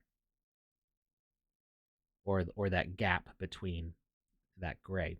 So that's the size of one voxel. So actually the lines here are thicker. So it's almost like it's a pixely style, but it makes it look very painterly. Because it's getting this chunky kind of brush stroke here. And we're seeing just a very limited palette, and the colors are all kind of muted. So it's easy to go over saturated with colors. And sometimes that helps with contrast and making things kind of pop out. But all of the colors in this are very cohesive and in a similar kind of cool palette that is just working really well in its favor. And then we see the objects themselves are not being overdone with a lot of crunchy voxel details. Like the most busy um, modeling is going on with the grass here. But these rocks have only a few changes along the edges. They're mostly rectangular. And it's letting the texture do all the work of kind of shading and shaping. So yeah, just this is all art direction stuff. This is somebody who's very confident in their style, making assets that are cohesive and work together, using a similar color palette across the whole thing. And then they're making enough breathing room to let the camera kind of capture an image that's not too super busy and cluttered with too much going on. And then we've got some depth of field blurriness going on, which is part of the VFX package. So you can set that up really easily to make things in the distance blurry. So just all those things are working together, and it is a really great screenshot. I think if somebody was to look at this side by side with any other random game in the sandbox, they would maybe not realize that they're the same game. And I like both things. But it's really cool to see people harnessing what can be done in the sandbox's game engine to like look very different from what people are expecting. One of the things that Alex said when he first started talking about all this was he was referencing like people who had reached out to him and said like, "Is this really the sandbox?" I was one of those people. Like, but what I thought it was I thought it was the sandbox, but they had possibly done some editing to it, or maybe there'd been another update that I was unaware of. But it's so encouraging seeing this for someone like me because it shows like leaps and bounds in improvement as far as just everything we're looking at and the entire world we're spending time in here. So I absolutely love it. So this is the same character. This is the same character that we see in this screenshot. It may even be the same game. But this is a video from over a year ago now. Oh, wow. Yeah, and February 11th, 2023. You can see the difference in the color. There's no real blurring in the distance here. We didn't have the VFX yet a year ago. So there's some depth fog. It gets a little foggy in the distance, but it's really like muting the colors a lot, and reducing the contrast. But there's no actual blurring going on. And just seeing the difference between this, obviously there's video compression and stuff on this, but seeing the difference between this and this is insane. Yeah. So beautiful. Yeah. All right. Back to building. Do you want to announce that winner? We have a winner. We do have a winner. Congratulations goes out to Top Shot Blazers. You have won Wizzy's orange hat. It's singed, it's crispy, It's crunchy. It's all yours, my friend. Please enjoy it and wear it with pride. Did you say Chop Shop Blazers? Top Shot. TOP. Top Shot. Oh, Top Shot, like the basketball NFTs, right? There you go. There you go. And Blazers, like I believe, like the basketball team. Yeah, probably. They might like sports. Who knows? Like, Chop Shop Blazers, like they. They're stealing cars and they don't care. All right. Let's see. We need a collect sound. Actually, does it already make a collect sound? I feel like picking up items has a default noise now, but maybe it may be just that everybody's using the same noise. Yeah, it does a little sound. Lasers. Is that what the sound is called? No. D is our resident expert on lasers, and I said blazers, and it sounded like lasers. So Chop Shop Lasers is now a thing. Got it. And it's never going away. All right, so there's already a sound when you pick these things up by default. That's fine. Broadcast type. So we're gonna say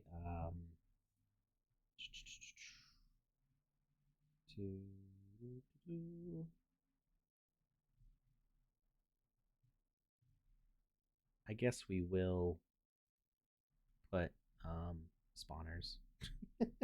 I said we weren't going to, but it's actually not that hard to set up with the way this is going to work. So we're just going to do a logic donut because we don't need any extra assets. And this one is going to be a single player spawner. Asset spawner. And it's going to spawn the asset of Christmas raccoon. Do I actually have... There's a raccoon duck, but I'm not doing that one in this.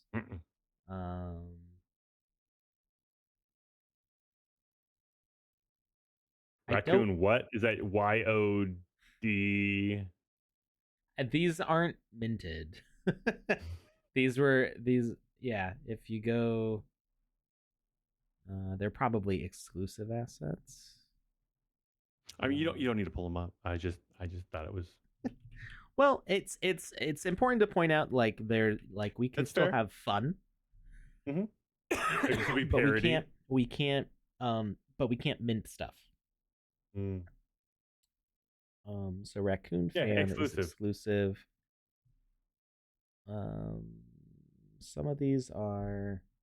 Thought maybe it was behind my head. Yeah, it is under the exclusive. Exclusive being assets that aren't minted and are part of the staff platform. So like for testing and stuff. So, not stuff that we can really use. Yeah, it's fun to play around, and you can do that. Yeah. But if you mint stuff and you publish stuff to a game, you do need to make sure that you own the rights to it. All right, so we are doing the Christmas one. Okay. Behavior none, and so now we can hit the play button and it'll show us how these things will spawn in, which I think is pretty cool.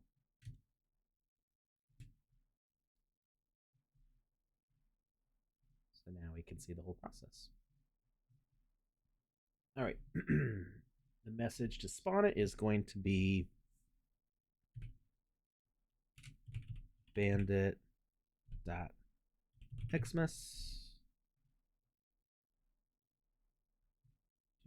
No collisions because it's going to be a multiplayer and we don't want it messing with stuff. Not actually sure that it would make a difference in this case. No tag needed, no components needed.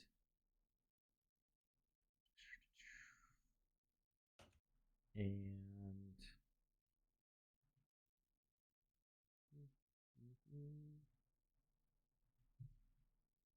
So, the Electronics has a request. He says, if people at work would just stop asking me to do things, I might be able to learn something here. So, if you would all just repeat everything you said from the last 20 minutes, I would really appreciate it.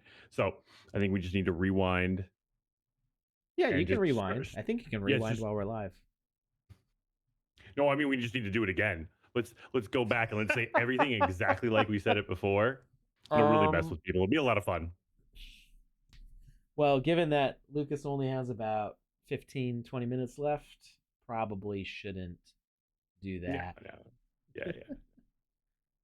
All Yeah. right, so collect, and then when we collect them, we don't actually want to send the message collect. We want to send bandit.xmas. And, I never checked if it said the display name the way I wanted, so... Oh, we want to add an interaction. Indicator.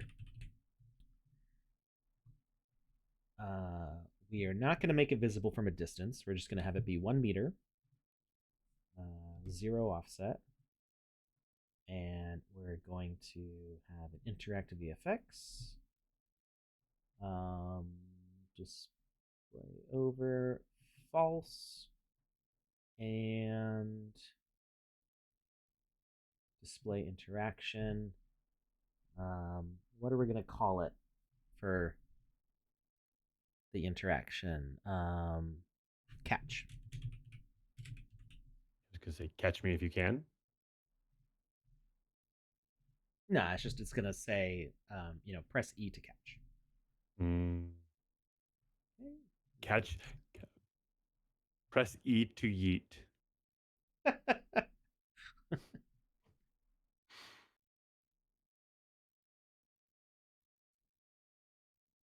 How do you rewind a live stream on Twitch? I know you can do it on YouTube. Well, I think it has to be a setting that's turned on. I don't know if we have it turned on, but I'm pretty sure Twitch does allow you to rewind live streams. That might be like a Twitch Prime feature.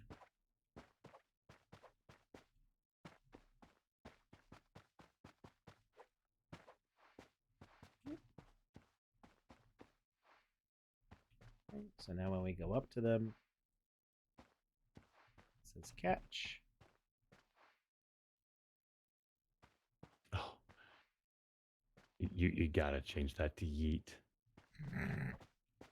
But we're not yeeting them. But I mean, once you push E, they're gone. You don't know. Ta-da! Nice. Oh, that was super easy. Yeah, and if we interact with Wizzy after, we should already have one completed. There we go. Pop, pop. You remember when it didn't work that way? And if you, I do. Back in the dark days. Back in the dark days, indeed. If you tried to collect an item before the quest started, and then you could never complete the quest because it would break everything. It'd be like, hey, you know that thing you want to finish? Get to stepping.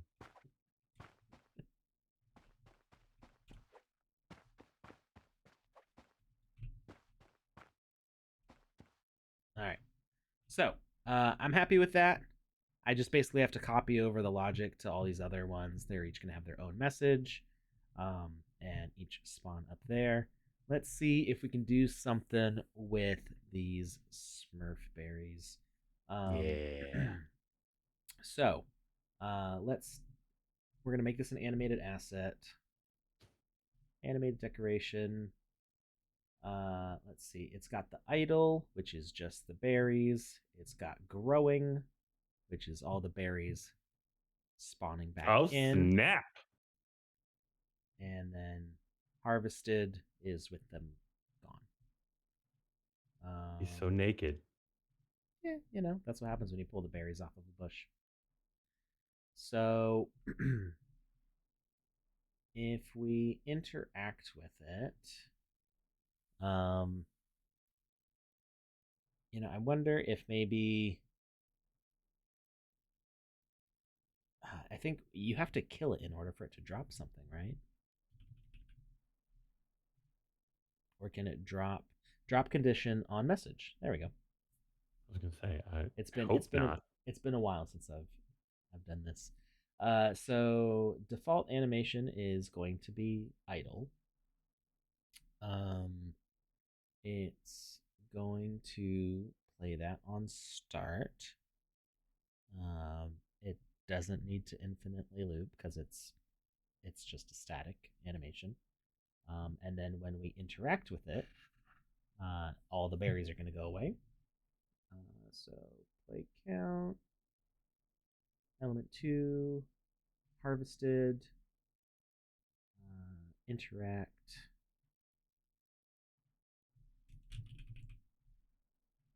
And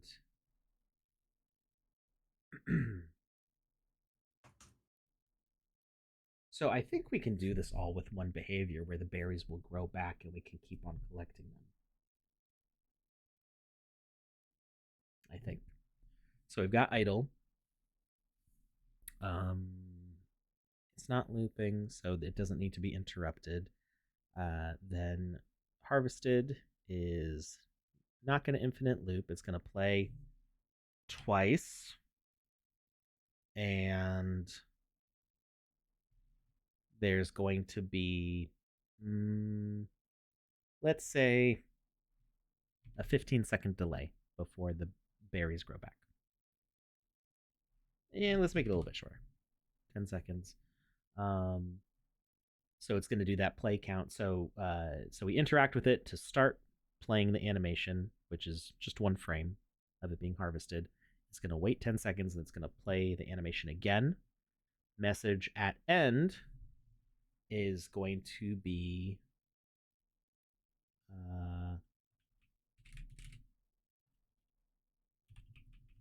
berry grow. And this is not going to be interruptible, meaning that we can't interact with it or reset this happening. And then when berry grow plays, or when the message is sent, it's going to start the growing animation.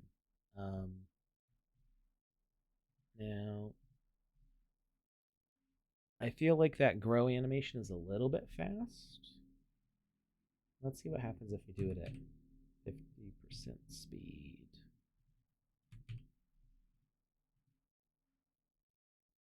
Cool. We can change the speed. I like it. All right.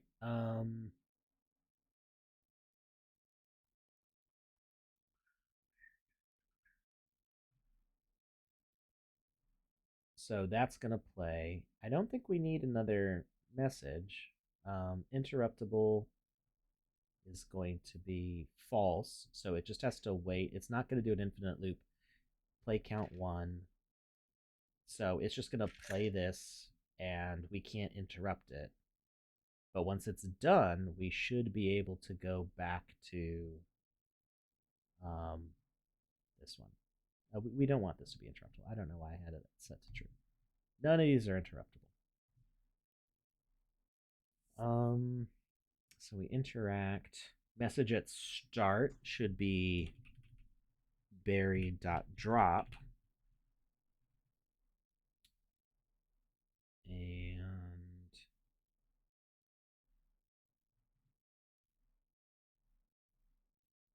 I might need to. Do we have to change it for each bush? Because I feel like this message is going to go to all. Why don't you just put another one close by and see what happens? Yeah, I could duplicate it and see if it does both. Once you finish with this one. Yeah. So message at start is berry drop, and then drop condition is the message berry drop. Random offset of 1. Assets to spawn is going to be the berry.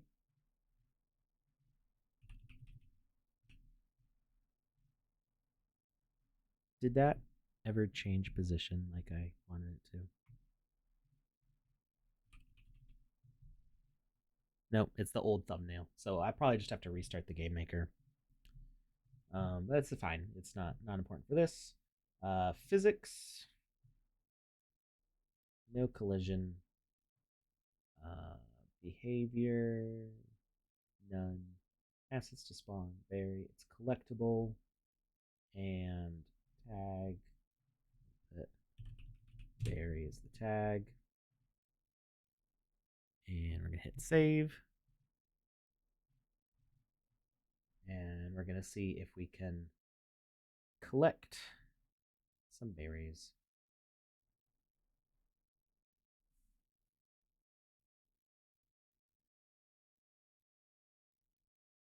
It's taking a long time to save. That makes me nervous. That's understandable. There we go. Whew. Okay, we're good. Random offset, drop delay, assets to spawn. So we can make it spawn like 3 at once.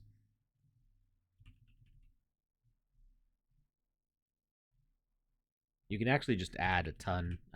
There might be a limit. It might be like 10 or something. Or there might be no limit. I don't remember. Yeah, this just keeps going. So you can actually have a drop spawn a whole bunch of assets if you want. Okay.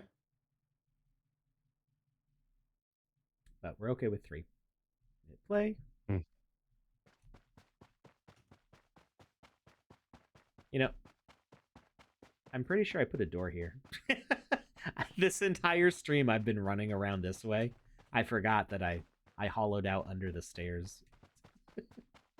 You did? For the between streams, like after last week's stream, I just put an opening here, so I didn't have to run all the way around. Made it a more open floor plan. Work smarter, not harder, my friend. I know. I've been working dumber the whole stream. All right. How dare you not remember every single thing you do for every single experience you've been a part of? So, how dare? We've got the bush. Let's interact. Nothing happens. I think I need to make it interruptible on the first one. Idle. Play on start. Interruptible, I guess. It may be that this doesn't work at all. This is an experiment. Who's to say? Who's to say? Oh, aha! It worked. All right, so nice. after about 10 seconds, we should see these start to grow back. They grow back. And then we can interact again. And it didn't drop more. You should put the cup of noodles like inside the tree so that basically all you can see is the plant growing. And then it would just be when the berries spawn, you also have like treetop blooming out of it. So the drop only happens once. So I guess if you have an asset set to drop something, you can't make it drop more than once, which is interesting. Do you really need it to? Well, if we're doing it as a farming mechanic, it's the whole point. Okay, especially if there's more than one person in there if it's multiplayer. Well, this is all with single player behavior, so it would be, somebody wouldn't be able to grief you on it, like I got all the berries before you did. What you get? Nothing. But I think drops only work once though. Okay.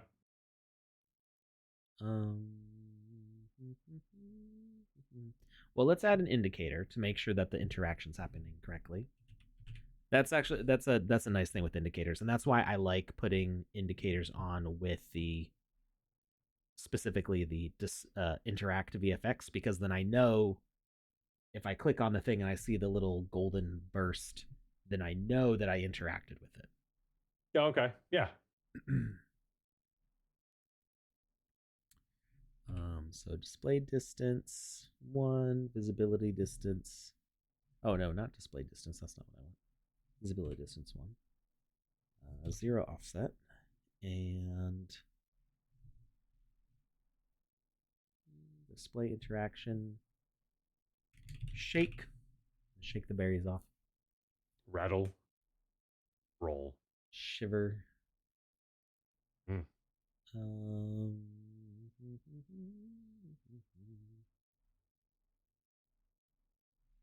So I wonder if, yeah, because it's definitely it is looping back the way I expect it to. Interact, message at start, berry drop, berry grow.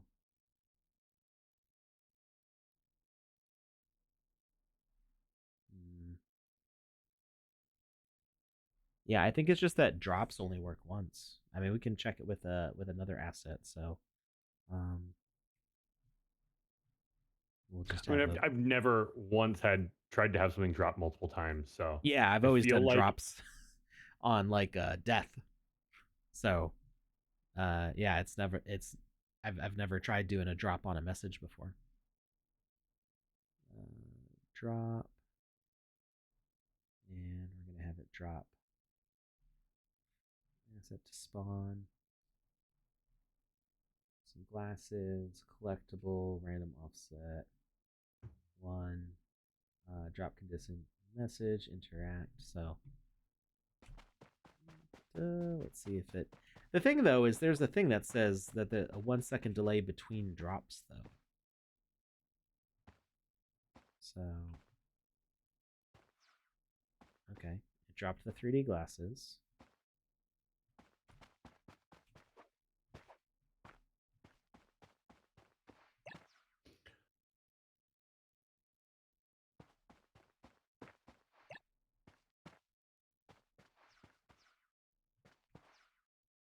Interesting. The berries don't have a name, but the raccoon does when I collect it.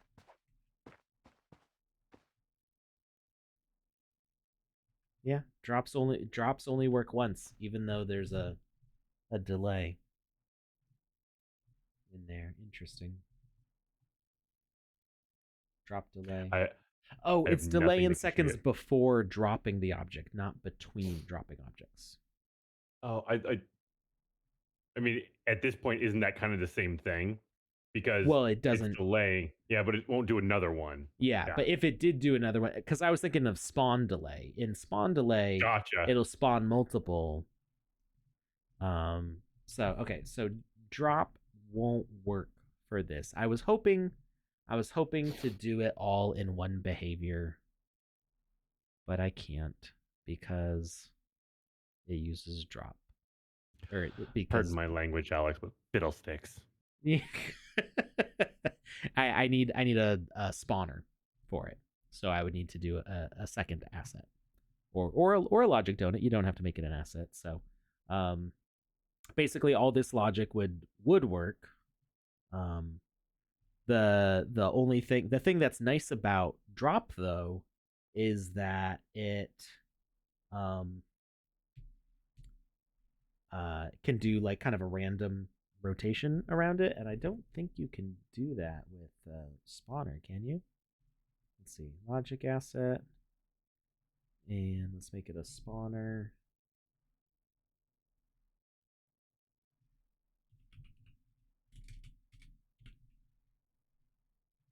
Single player asset spawner.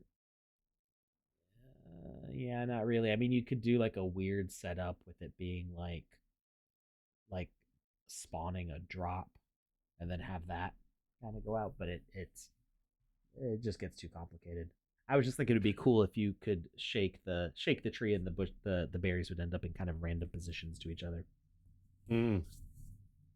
So Lieutenant General asks, why do we need two similar components like asset spawners and drop?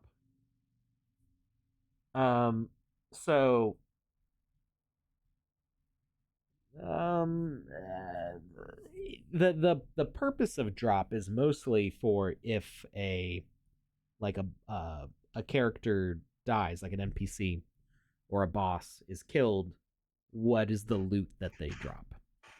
Whereas an asset spawner is any sort of item being created. So um really it could, I think the real purpose is to have the drop be a spawner that's in the component slot instead of the behavior slot. Because if you've got an NPC running around, you want all of the logic associated with it connected to just it as the NPC. Really, except for the random positioning that you get with drop, you could do all the functions of drop with a spawner. Okay. So yeah, I think the main thing is having it being in the component section instead of the behavior section, to allow it to be a streamlined asset. It, that's the main reason. Makes sense. But you can attach an asset spawner to another behavior. So like you have an NPC wandering around, you attach the asset spawner to them in the hierarchy, and they wander around. Actually, the reason to not do it that way is if you kill that asset, then likely the asset spawner will disappear before it spawns a thing. If you set up a long enough death delay, that might mitigate that. But you would actually, yeah, no, that would cause problems, because if you if you kill an NPC, it's got to despawn to send its death message to the spawner that's attached to it. But now the NPC has despawned, taking the spawner with it, so the spawner can't receive the death message to drop the loot. So that's that's the main reason.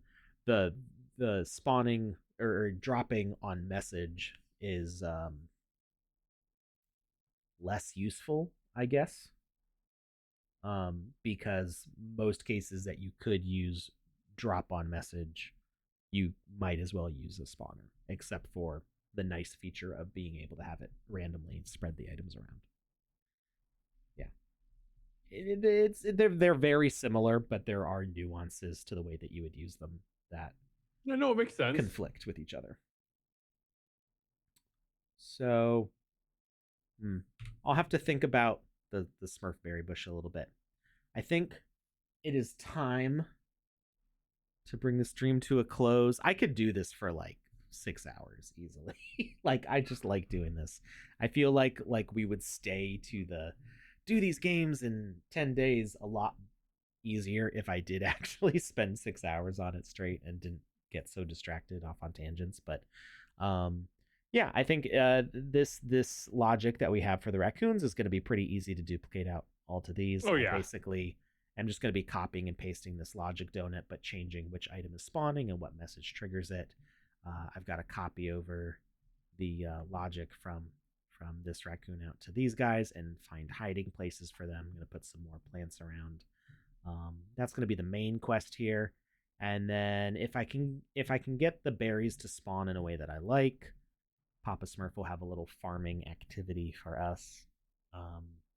What if they it just explodes and Smurf berries go all over the roof and you got to collect 30 of them?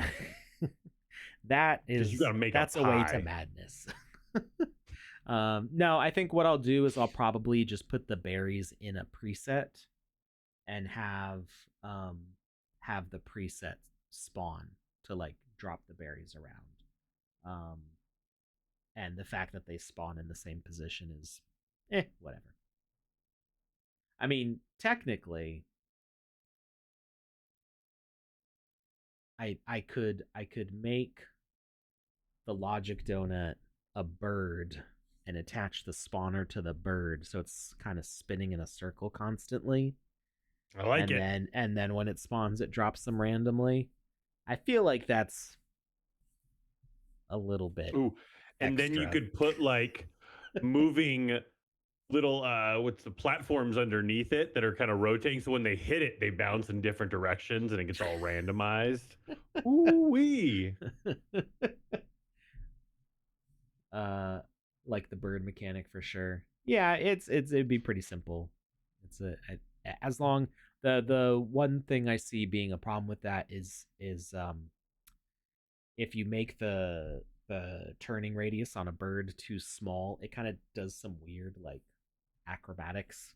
And even though these will be logic donuts and you won't be able to see them, it might end up with the berries placed kind of in strange positions. That's what we want. Berries in strange positions. Well, I mean, if I put physics on them, then it would be okay. But the problem with that, see, if they're single player, if it's a single player spawner, then it's not going to spawn for the other players, and it's not even going to spawn for the servers. So that should be okay. The thing you don't want is spawning physics items in multiplayer for everybody, because then you end up with a whole ton of what we call garbage. Like there's a whole bunch of data that's filling up the RAM on the Garbage server. files. And well, it's all it's the positions and like what all those berries are doing in physics for all the players, and the server trying to like reconcile them all together unsuccessfully because they're not designed to synchronize yet. So Listen, Alex, I have seen the movie Hackers. I know all about garbage files. hack the So planet. All right. So yeah, we're getting pretty close with this one, and then I do want to like throw in some living space down here. We'll throw in some artwork and stuff, and I think we'll finish absolutely, this. we have to. We'll finish this one up next stream, which will Okay. be Saturday. See you then. Remember, I will not be here this Saturday. Except Lukus won't be here, so he's gonna miss out. My wife has planned something mysterious. I don't know what. She doesn't, I don't think she knows what either. She just said, we're going to go here and we're going to get our first clue at noon. And I was like, wait, first clue? And she said, yeah. Like, what does that mean? And she goes, I have no idea. What's up? Are you hunting a serial killer? Hopefully. What if what if the serial killer is me? Hunting myself the whole time and I didn't even know it. I'm so clever. It's what's Split? Have you seen Split? Yes. Like, dude, that was you're Dr. movie. Jekyll and Mr. Hyde, and like you've been hunting yourself the whole time, but you didn't realize it was you. Oh, that'd be wonderful. I'd watch that movie. Wait, I claim dibs. Somebody's probably I've watched so many serial killer hunter type movies, like Seven and I don't know, Jacob's Ladder, and just like all these other, all these sorts of movies. True Detective. I love this stuff. And I don't think I've ever seen one where where the detective has like a split personality and they're chasing themselves and don't know it. I don't think I've seen that. You called dibs, and the right of dibs is very, very strong. So if you want to see it now, you have to make it because nobody else can. Hit me up for season 5 of True Detective.